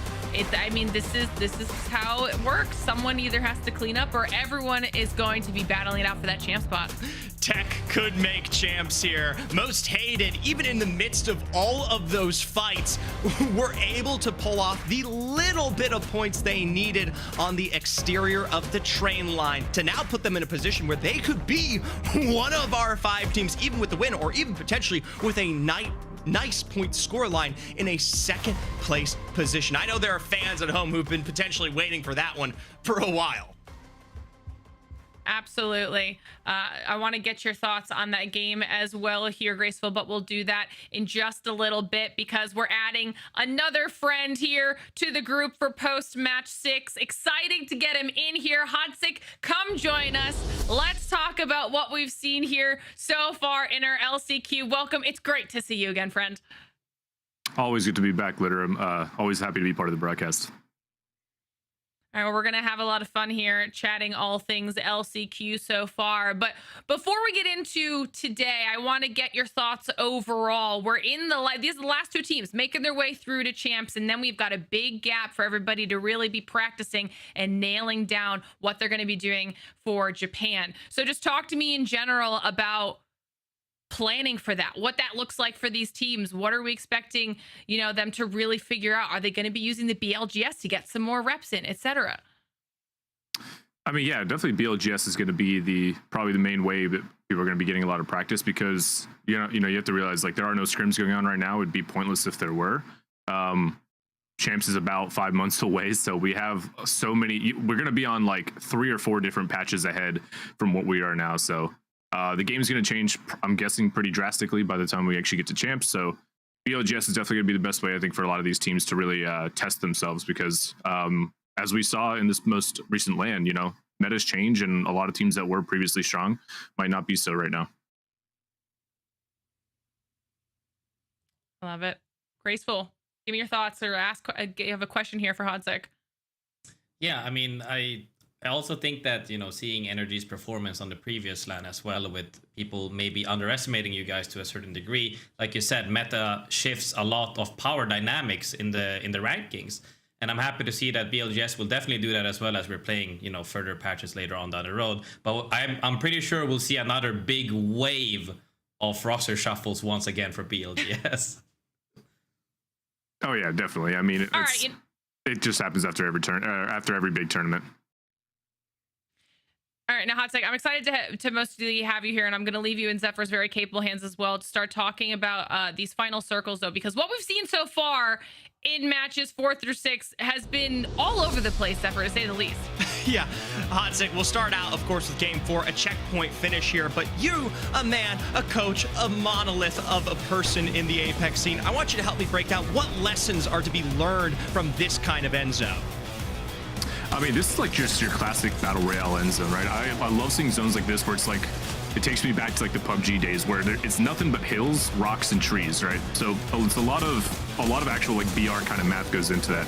First team generally that has to move is the team that everyone's going to be looking at, right? The team that has the best kind of geometry around them is going to be the one that's going to be, generally speaking, the most safe here. And then at the end of the day, the Apex part of it comes in, and it's all about it's all about who uses their utility last, who blows the Newcastle walls last, or the Catalyst walls last, is generally going to be the team that has most of the power.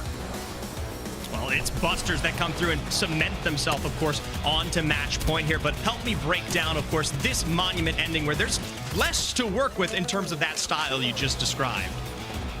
Yeah, but it's at the same time, it's still pretty similar, Zephyr. It's, you got a lot of high ground, it's just about a bunch of rocks, and you see Oblivion up here in one of the strongest spots, right? I mean, high ground is key in every FPS game. So, and them and Most Hated are kind of showing it here. They're just raining hell down on everyone that's below them, just playing their spot as much as they can, making sure not to use their utility where they don't need to, but taking the calculated fights where they need to. Oblivion's here recognizing that the last two teams here are fighting, and then they just need to come in and clean this up as cleanly as they can.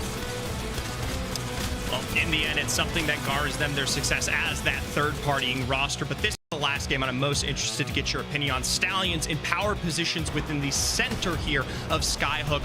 What should they have done maybe to potentially keep those dreams alive and maybe even potentially win this game out? Yeah, I'm going to be honest.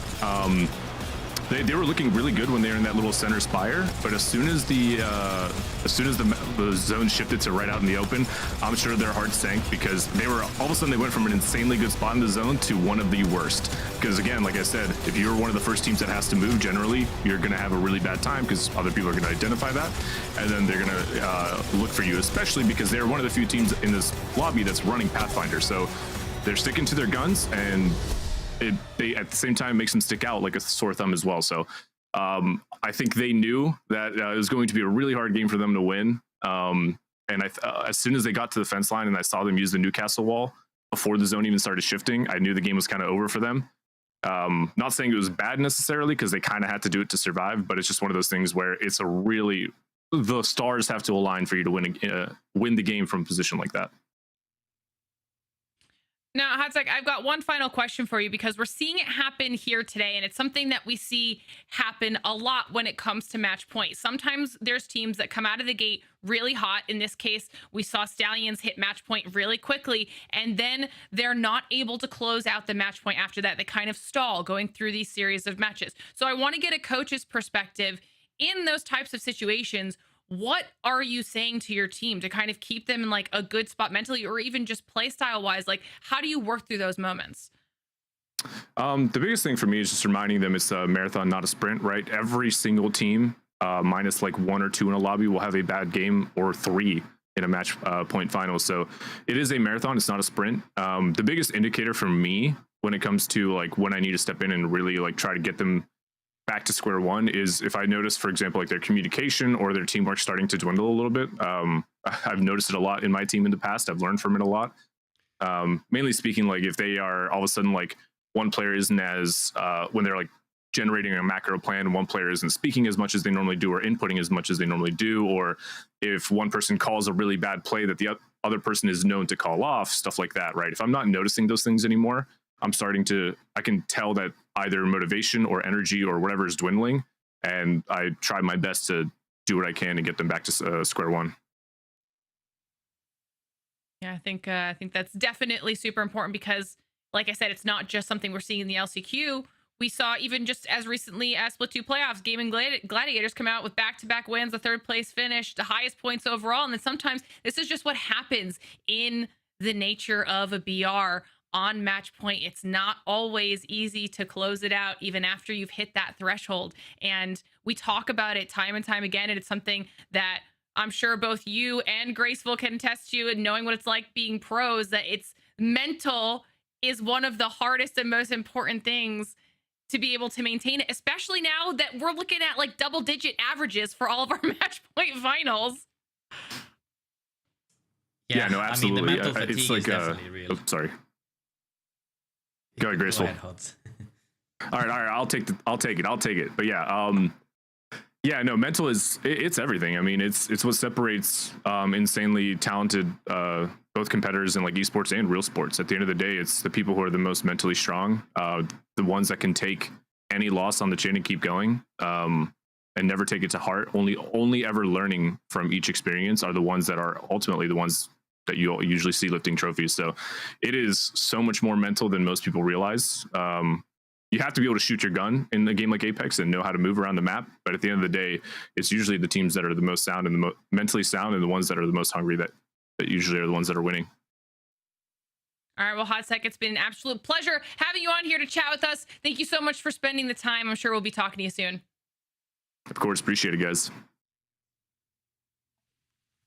Always nice to be able to get Hatsek on here to chat with us. Love being able to see a familiar face on the desk, but we're talking about these matches, potentially finding a winner. We've got to keep things going, okay? We're 6 matches in, which means the series can end. Match number 7 is right around the corner. Graceful, I want to hear your thoughts on it. I'm going to send you over to Dia to get us into the match. All right. Happy to get into the game. We're back, Graceful. It's time. I was gonna say it's time to wrap this thing up, but then I was like, that's just the illusion of power. There's no real power here. We just get to watch this happen, see what ends up going on, because right now only 5 teams are on match point, and in the scale of how we've seen things play out recently, that's a pretty small number. Yeah, and we like to say that high probability wise, we've been wrong in the past couple of lands. So I don't know if the game is gonna end just yet, but we've seen some wake-up calls from other teams, and you know, the teams that used to go strong at the beginning are currently slowing down a little bit. So the question could also be, now that you know you get a little bit of a reset, are we gonna go back to the first couple of teams that started strong? We very well could. And those teams, by the way, that started strong when we moved on to Stormpoint were Thuggets and the Busters, both of whom are now on match point. So as we return to Stormpoint, we'll see what those teams can do, whether they can double up, as we will be likely moving to a totally different area of the map. That's how it so often happens, especially on Stormpoint, where things do tend to be a little bit more varied, graceful. It's time to show up, especially as those top 5 squads. As we've all been saying in the background, we could actually see Tech at LAN, a man who's been put down time and time again. He keeps getting reset in his competitive journey, but now making it out of CC, making it up with Most Hated. He's here, he's back, and he's a real threat to go to Japan. If we're talking about mental fortitude, I don't think nobody can ever put Tech down. He's been through the ringer more than any other player in the whole community, and he's still back at it again, and he's oh so close to be able to make LAN finally. I am rooting for him, knowing him personally, and even having coached him and played with him quite frequently. I think that he has what it takes, but the real question, as we say, you know, the mental fatigue starts to set in, though, as we get into these later games. Match 7 now. And I do think that there are a certain subset of IGLs, and I count Tech as part of them, that if they can identify that mental fatigue in themselves, have enough latent anger to put it down, to go, no, I'm not going to feel this way right now. But it's crucial that you be able to identify what is happening to you mentally, whether you are starting to lax a little bit, not quite keeping up with the rest of the game. A lot of the teams on match point may be falling into these traps. So we'll take a look now as we head down towards Pylon and Echo HQ at what IGLs, what teams are able to best identify their approach to this game. Yeah, looking into if this is the old active zones as Echo, this is also currently active. So if it does pull into Echo, this is one of the zones that is super fun to see and play because it has a lot of playable areas. I'm a huge fan of any zone that has like 12 teams circle 4-5, you know, comparatively to a little bit smaller when it's too much open and people can't really survive. Even with added up Newcastle to this as well, you actually open up even more playable areas due to the wall, and you know, we all like to see super sweaty end games. Are you thinking this is like far Echo HQ where we're almost in the water and like it's that high ground low ground disparity, or the open ground that like lies in between Echo HQ and Launchpad, the little valley that happens there? Yeah, to be fair, we've seen, I think, 4 zones in NA currently that have been super old, specifically tied to World's Edge. So if this is the old one, this could be the one that is under the palm tree, which is a little bit more towards the mountain, so to say. Yeah. But if it's not that one, I think we're gonna see a repeat during the platforms like always. But I hope it's the old one as well, because that one is definitely fun to play. Could be fun. And one of the things that was being shouted out a lot during both EMEA and NA LCQs were OOB plays with evac towers. They've been a big hot topic recently. Privacy has really brought that into the limelight with a lot of videos. Privacy, of course, the analyst for Falcons. So if you guys get the chance, check out some of the oobs, the videos that are out there, but keep your eyes out, especially for them in this game, because there are some cheeky ones you can pull off from Pylon into Echo HQ should the zone be pulling this way. Yeah, privacy leaking the strats now. It's messed up. Most of the oobs, some teams have been gatekeeping, but that one specifically from Pylon, where you can actually evac and then run over the mountain on a timer, about 10-second timer.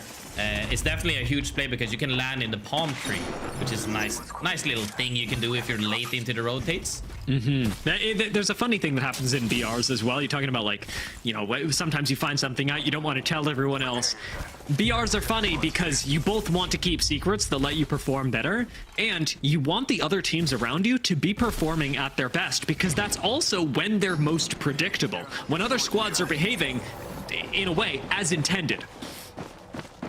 Yeah, I'm all for it, because I feel like back in the day, oob play was a lot more oppressive than it is today. Back when you could pull out nades while on timer, back when you could shoot from oob. Now, you know, with the timer being so that you can't really be aggressive, I think it's more than fine to go for oob plays. Well, it's a good thing you feel that way, because we very well may be casting some of them. A lot of folks already sat inside of Echo or right next to it. I like the setup that the Thugs got. We've actually seen Complexity win a few games in North America from that position. Stallions making their way out of Devastated Coast. Do have a few teams in the area as well. They're sitting right next to Lost Donuts and the Busters. So 2 match point teams in the same corner of the map, maybe shadowing each other. Yeah, I'm not sure if they're sitting there because they were on white armor still, so that means they didn't have ring console on Pathy yet. I'm not sure if that's intentional or if it's just a safe play, but triple white armor, no ring console is definitely a rough spot to be in my opinion, especially in a zone where you should have prior. Team like Fury make their way into Pylon, where you can sort of play for the late game for a rotation if you've got enough evac towers, or even with Pathfinder, some mobility to work with can be very useful. Pylon also helpful if this zone ends up shifting up north. I know it's uncommon, but we've got a little bit of a zone that ends between Launchpad and Pylon, and if you're already in Pylon, getting to that hillside is all the easier. Yeah, definitely. I think Pylon has a lot of playable areas as well, but as we're starting to see now on Edge, a lot of teams are fighting for more objectives essentially and loot. Tenacity and Blurple, even in the red, are going at it. It is a 1-for-1, and Blurple have now lost 2. The last one to that bit of a tick in zone. Mozambique's at the ready. Wolves does jump onto height, but Wolves will go down. Blurple fall. Tenacity take the reset. Tenacity moving all the closer to match point. Currently sitting at 23 there. Plenty far away, but should the series go long enough, they'll have a chance, much like everyone else. Yeah, should the series stall out, starting like this is good. Getting some kills at the edge and then getting more stacked and walking in can definitely open up their confidence so that they are more willing to take more fights, and that's a good thing for sure. You'll see them rotating in through the north momentarily as we've got an evac tower play out of them, but focusing down towards the south, I'm noticing Pioneers and Durags starting to fight each other. This western side of the zone, certainly going to be one to watch, as getting control over the hill should put you in a good position. We're going to take a look at how this fight goes as now Durags retreat onto the low ground, getting shot at from Pylon as well. And once you start backing off from that fight, it's hard to get back up onto the ridge line. So Durags do effectively give up high ground to Pioneers. Yeah, getting shot in the back from Pylon is always one of the risks you take being on that side, comparatively to coming from Barrow side, because Barrow has the mountain covering a lot of the things, a lot of the LOS, and then the only thing they really have is the spider caves they have to hold. But yeah, good repositioning from Durags, because overstaying their more than their welcome could have turned really badly. Pioneers, who were just starting to move down, do get shot at by 5-star, so it is a bit of a split hold by Pioneers, but they're going to revert to the ridge line as even Native Gaming are starting to come up behind them. So Pioneers are now flanked. You could argue even on 3 sides, with one team looking at them from Pylon, one from Coastal Camp, and one from Barometer. This is one of those things that I see happening a lot, especially on the leaderboard as well, is that teams that are supposedly strong and supposed to be at the height of the leaderboard are having intertwining macros, and that's keeping them, you know, further down low, because only one team can make it out if they end up fighting here. Native, I think, is one of them that teams have been looking favorably upon, that now haven't had as much of a huge games as of yet.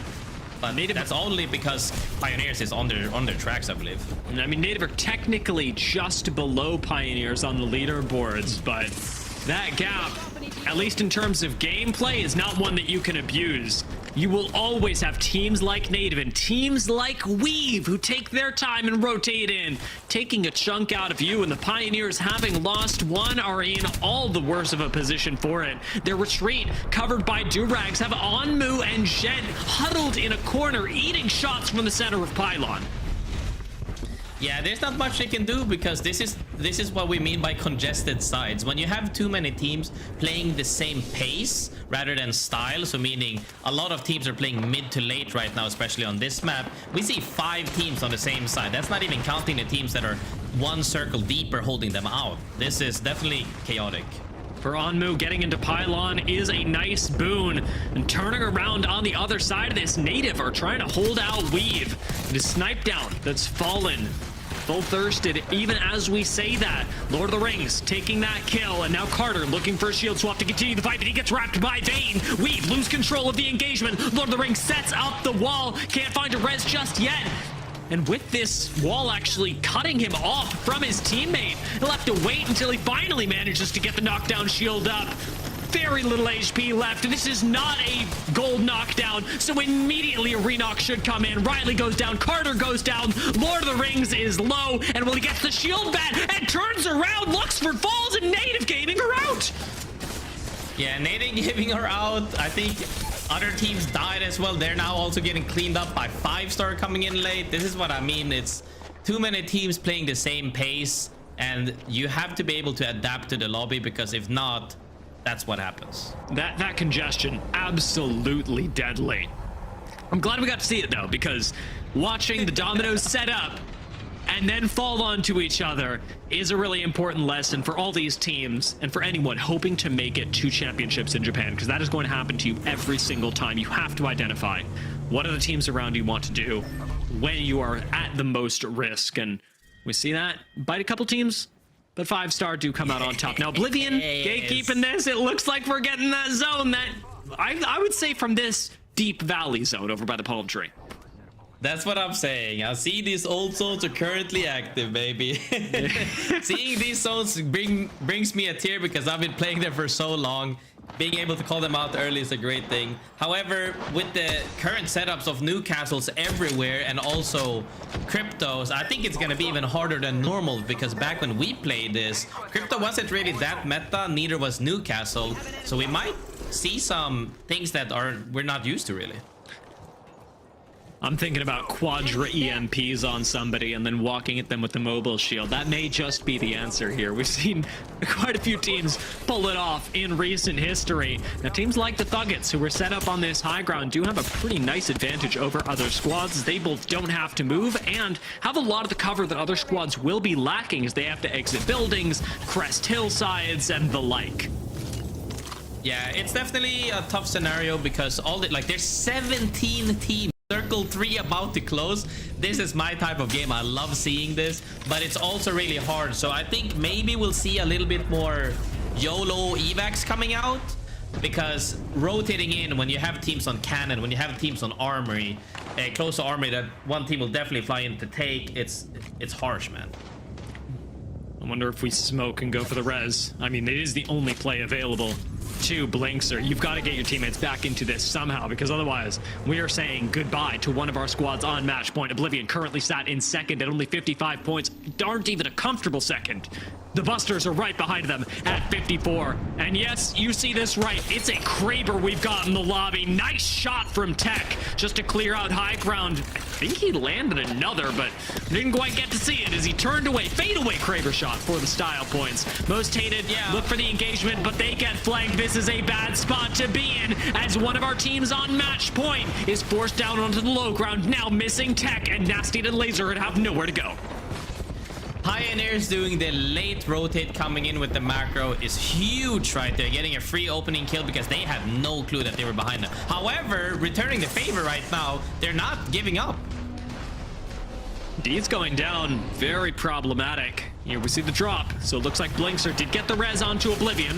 One of our match point teams won't be leaving us just yet, and Pioneers, if they continue to make missteps like this, may even give a squad like Most Hated a way back in. Pioneers do go down. What a series of mistakes to be punished. That is heartbreaking for the Pioneers.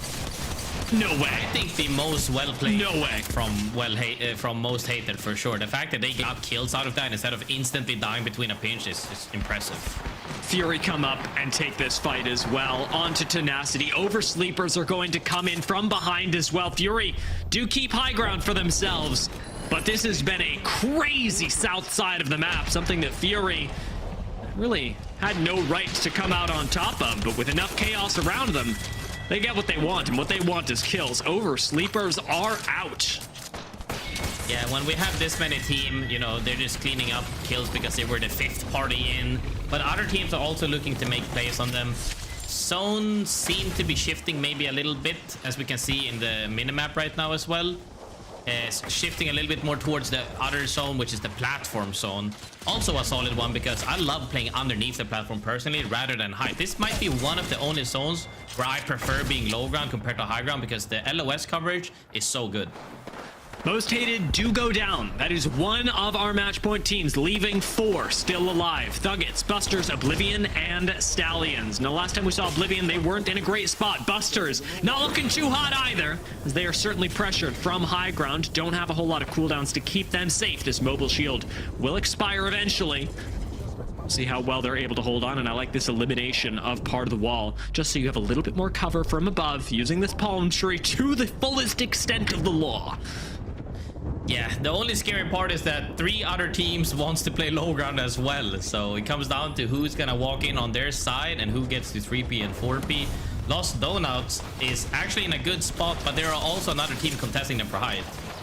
Fury have a chance to heal up before dropping in and finishing this fight off. Doing good damage is Cersei. As Avexis drops down to the low ground, he does get shot in the back, but Durags go down. And unfortunately for Fury, there's not a great way to get Avexis back into the game. They've got to leave him for dead, jumping in behind these boxes, even through the zip line. I'm surprised to see Cersei alive. How is Cersei alive? Yeah, there he went down. I was like, how is he alive? But yeah, Fury, regardless if they go down here, they've done a huge amount of work this game. I think they had several kills and they came in. That was actually really good. Purple Slushy sat in this corner, do have plenty of time to make their next move, but make their next move they must, as this next zone pulls us harshly, sharply away from where we thought it was going, away from where every team must have thought this zone would pull, and instead drags us out into the open. A team like Purple Slushy, even Thuggets, will have to enter a war zone of open territory to make it towards Echo HQ proper. You know who's in Echo HQ proper, though? I'll give you a hint. It starts with Stal and ends with Lions. Yes, Stallions indeed is in a good spot because, like I said, it's either between palm or platform. This is the platform. You know what the worst part is, Dia? Another zone that ends on absolute height. So, looking forward for that. You know, Stallions is in a great spot. Every other team, however, has to be the ones to join in quickly because once that next zone closes in, it becomes almost impossible for them to get up to high ground again. The Thuggets eliminate Fury meanwhile, and if Thuggets can keep outplaying, keep gunning like that, they've got a chance, a very small chance, of surviving into Echo HQ height. Ape Gang, Oblivion, Lost Donuts, Busters, all wait for them there. This FSC will have to move likewise. Stallions hold on with the Newcastle. Stallions, who got to match point first, and who have a fantastic position from which to close it out. Will we see their nerves get the better of them once again? I think Stallions is in the best spot that they could potentially be at. However, this mostly depends on the lobby. If they manage to hold out the west side, then they should be able to close this game out. But the issue is 5 teams are on the west side, Dia. Are they able to survive wave after wave after wave? Remains to be seen. It's a tough position to evaluate as well, because you and I have been talking throughout the day about how you never want to give up autonomy. You never want things to depend on the teams around you. But in this case, I don't mind it so much for Stallions, because while this does depend on what teams around them will do, it's pretty reasonable to assume that Stallions can either outplay, live through it, whatever it may be. Yeah, I would like to hope so, but giving up autonomy isn't necessarily because they can't. It's because of the fact that there's too many teams, even if they want to. So, yeah, it's definitely gonna be rough. Trevstacks with an R99, a sharp contrast to what has made Trevstacks famous to so many. He's put down the snipers for now, picked up the crypto, and is serving with it. This is Thuggets, who should have been dead at this point. Maybe taking out FSC, certainly a part of FSC, who are trapped in the corner. Board sitting right next to them as well. 8 seconds left on this zone close. Oblivion certainly in a good spot to close things out if they had 3 members, but they don't. With Reeds down, they need to get a clutch res in an endgame to really be able to take this match point and convert it into a ticket to Japan. Yeah, it's gonna be rough because there's teams down below, there's teams on the opposite side, and there's teams inside. Rest or not, I'm not sure how they can survive without the Newcastle walking forward.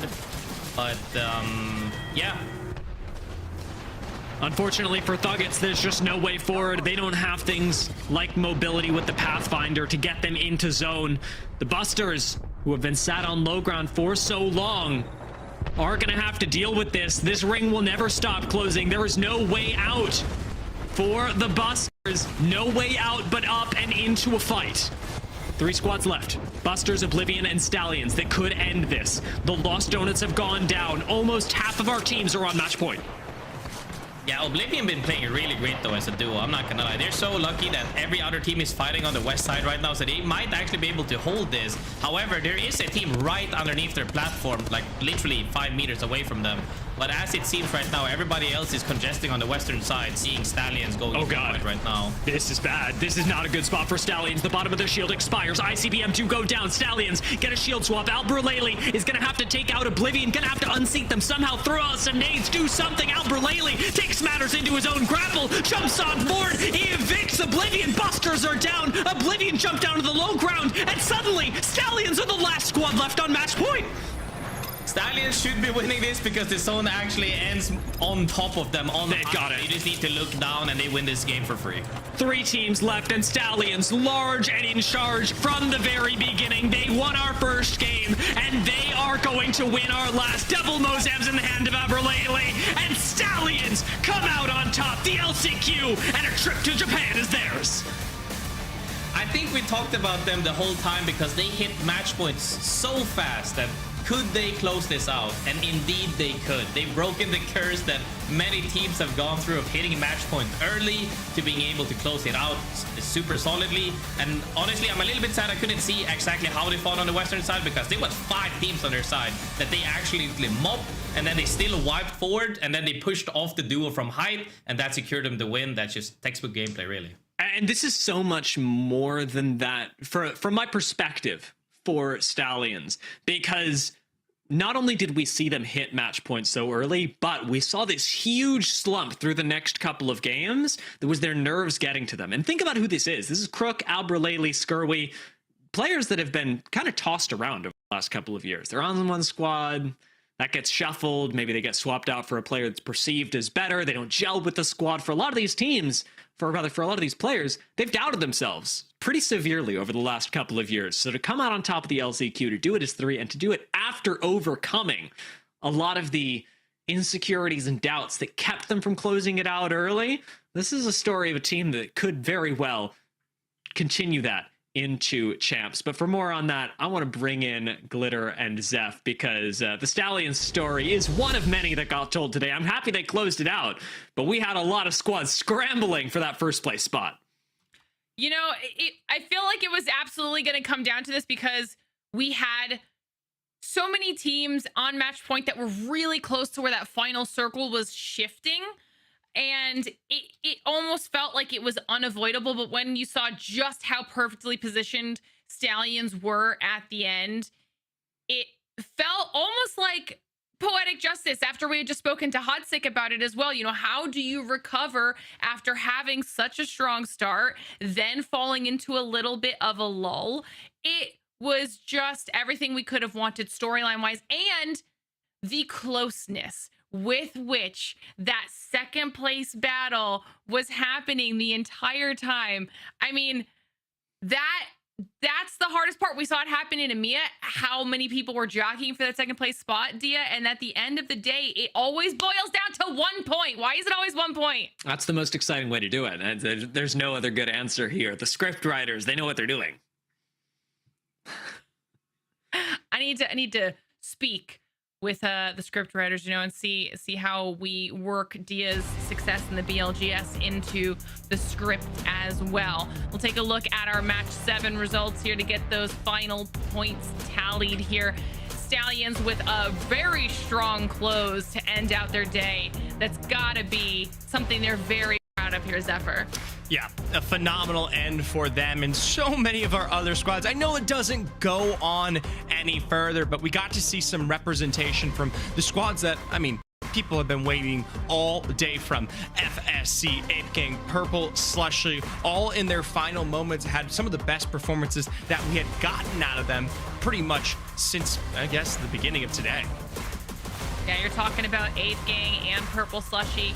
Teams with strong performances that were able to hit match point just one match too late, as they do break into that 50-point threshold. But Stallions not only have the point gap, they get the win, that first place finish, and it is Oblivion who claims 2nd place, who will be moving through to champs in Japan by 1 point above the Thuggets. I mean, it doesn't get any closer than this, Graceful.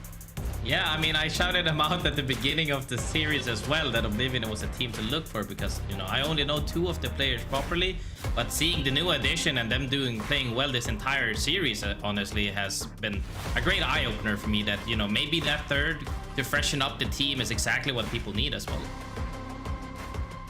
Yeah, absolutely. I mean, we've seen roster changes in all of our regions, and sometimes when you finally find the one that sticks, it ends up in a result like being able to play in Japan. We're going to take a look back at some of these final circle moments, starting here with the epic finale. And it's just, you know, you're looking at this, Thea, and is it what you expected at the end of it all?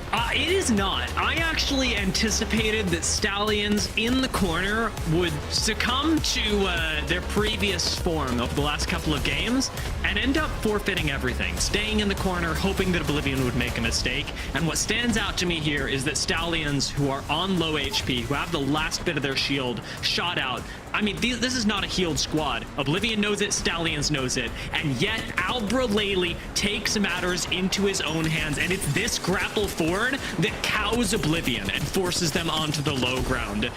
This is a game of much more information than it used to be, Glitter. We talk about the Mozam changes all the time, but you remember, you can see health bars. Oblivion know that Stallions are low, and even with that, Albralele's move towards them reeks of so much confidence that Oblivion have no choice but to, as a duo, give up the high ground. Now, from here on out, it isn't really a game of mechanics. It is a game of positioning, and Stallions win it handily. But it's that moment of confidence that speaks to so much more from the Stallions that really stood out to me. Yeah, and that's such a good call out, too, because I feel like we saw that a lot out of Albralele today, just really pushing into those engagements in what would potentially be a scary situation for some of these squads. They just looked like they were willing to make those moves, to take those chances, because they knew on the other side of it, they were going to come out on top. And Zephyr, that's kind of what we were looking for when they were the team that hit match point as quickly as they did. Yeah, and to be fair, in what we saw from so many of our other regions, actually, surprisingly, in both APAC regions, it was the team that got a match point that followed suit almost immediately after. So the other side of the ocean here, a bit completely different. It takes 3-4 games for them to find their form before getting back into play. And it's, like you said, exactly what Hodsick highlighted here, you know, getting into a situation where you know on the day of that it won't be perfect, that you will have those bad games, and it will become a struggle due to the format itself. So being able to reset and find yourself, even when you're in those strong positions where you know you have the ability to win it and seal the deal now, still control your mentality to find that win, is an impressive feat that Stallions will be happy to have on their tool belt going into the champs. Well, Graceful, I want to get your final thoughts here on the day. We've made it through an A. We know the last 2 teams making their way through to champs in Japan now. So how did you think it went? I think the day overall was great. I think for all regions, honestly, some teams that everybody has been expecting to do well has done subpar or beyond, beneath average what people have assumed from them. But we've also seen the opposite side of things, of teams that people might have underestimated, been showing a lot of promises. And I'm always a fan of seeing new teams on LAN, especially people that haven't been to LAN. How will they do on LAN? And also, how will they mesh with all the current Pro League teams from, you know, some teams like Havoc came from CC straight into LAN. And it's like, it's always fun to see that dynamic of teams either learning the hard way that it's very different, or even out of nowhere, hey, they're actually one of the world's best players because they are playing on the biggest stage so far that will come in Japan.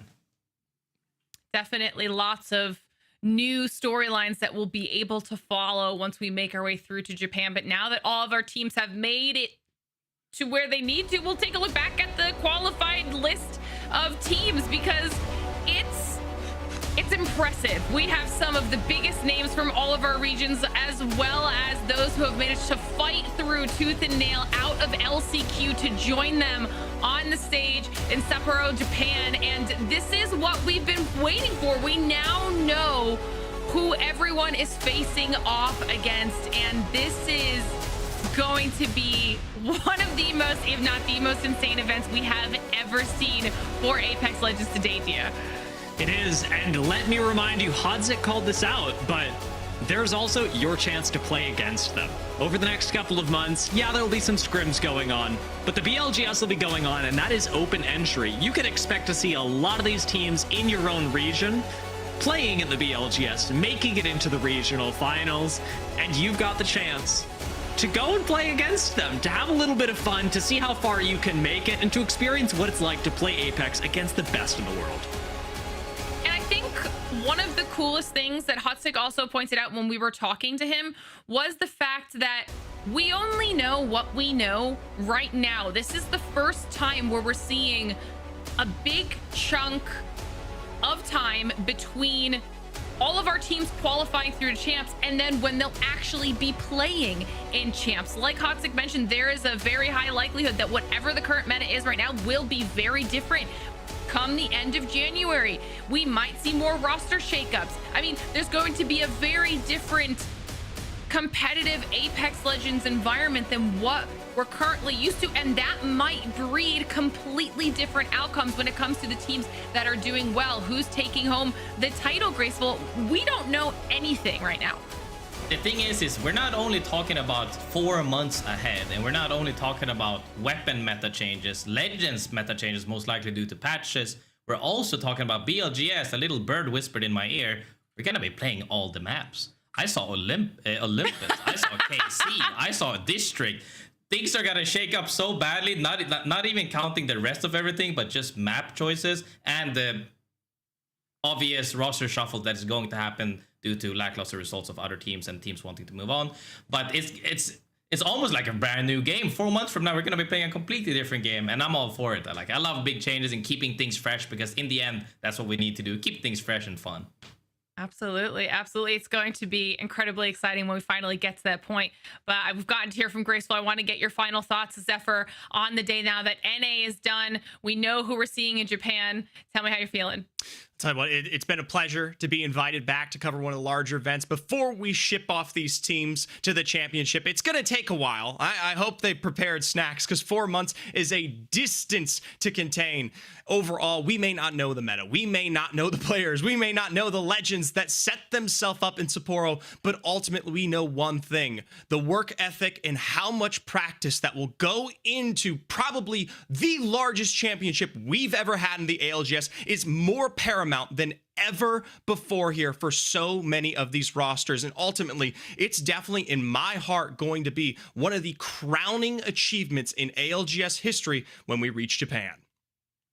Absolutely. I am so excited for it. I don't want to have to wait, but I'm excited to watch the future dominance of Graceful and Dia's squad in BLGS. Dia, give me your final thoughts on everything we've seen so far. I'm dead set on you guys playing. You put the idea in my head and it's not going anywhere. I have to make sure it's okay, because if they'll let me play but they won't let me cast, I can't do it. I love casting too much. It's just not possible. So I have to check. But it has, to echo the sentiments of others on the desk, has been a really fantastic journey this year.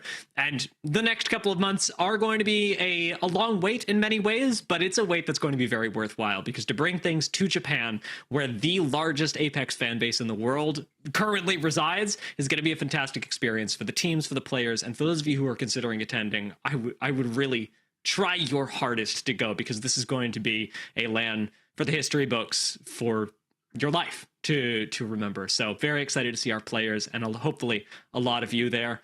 Time to play in the BLGS.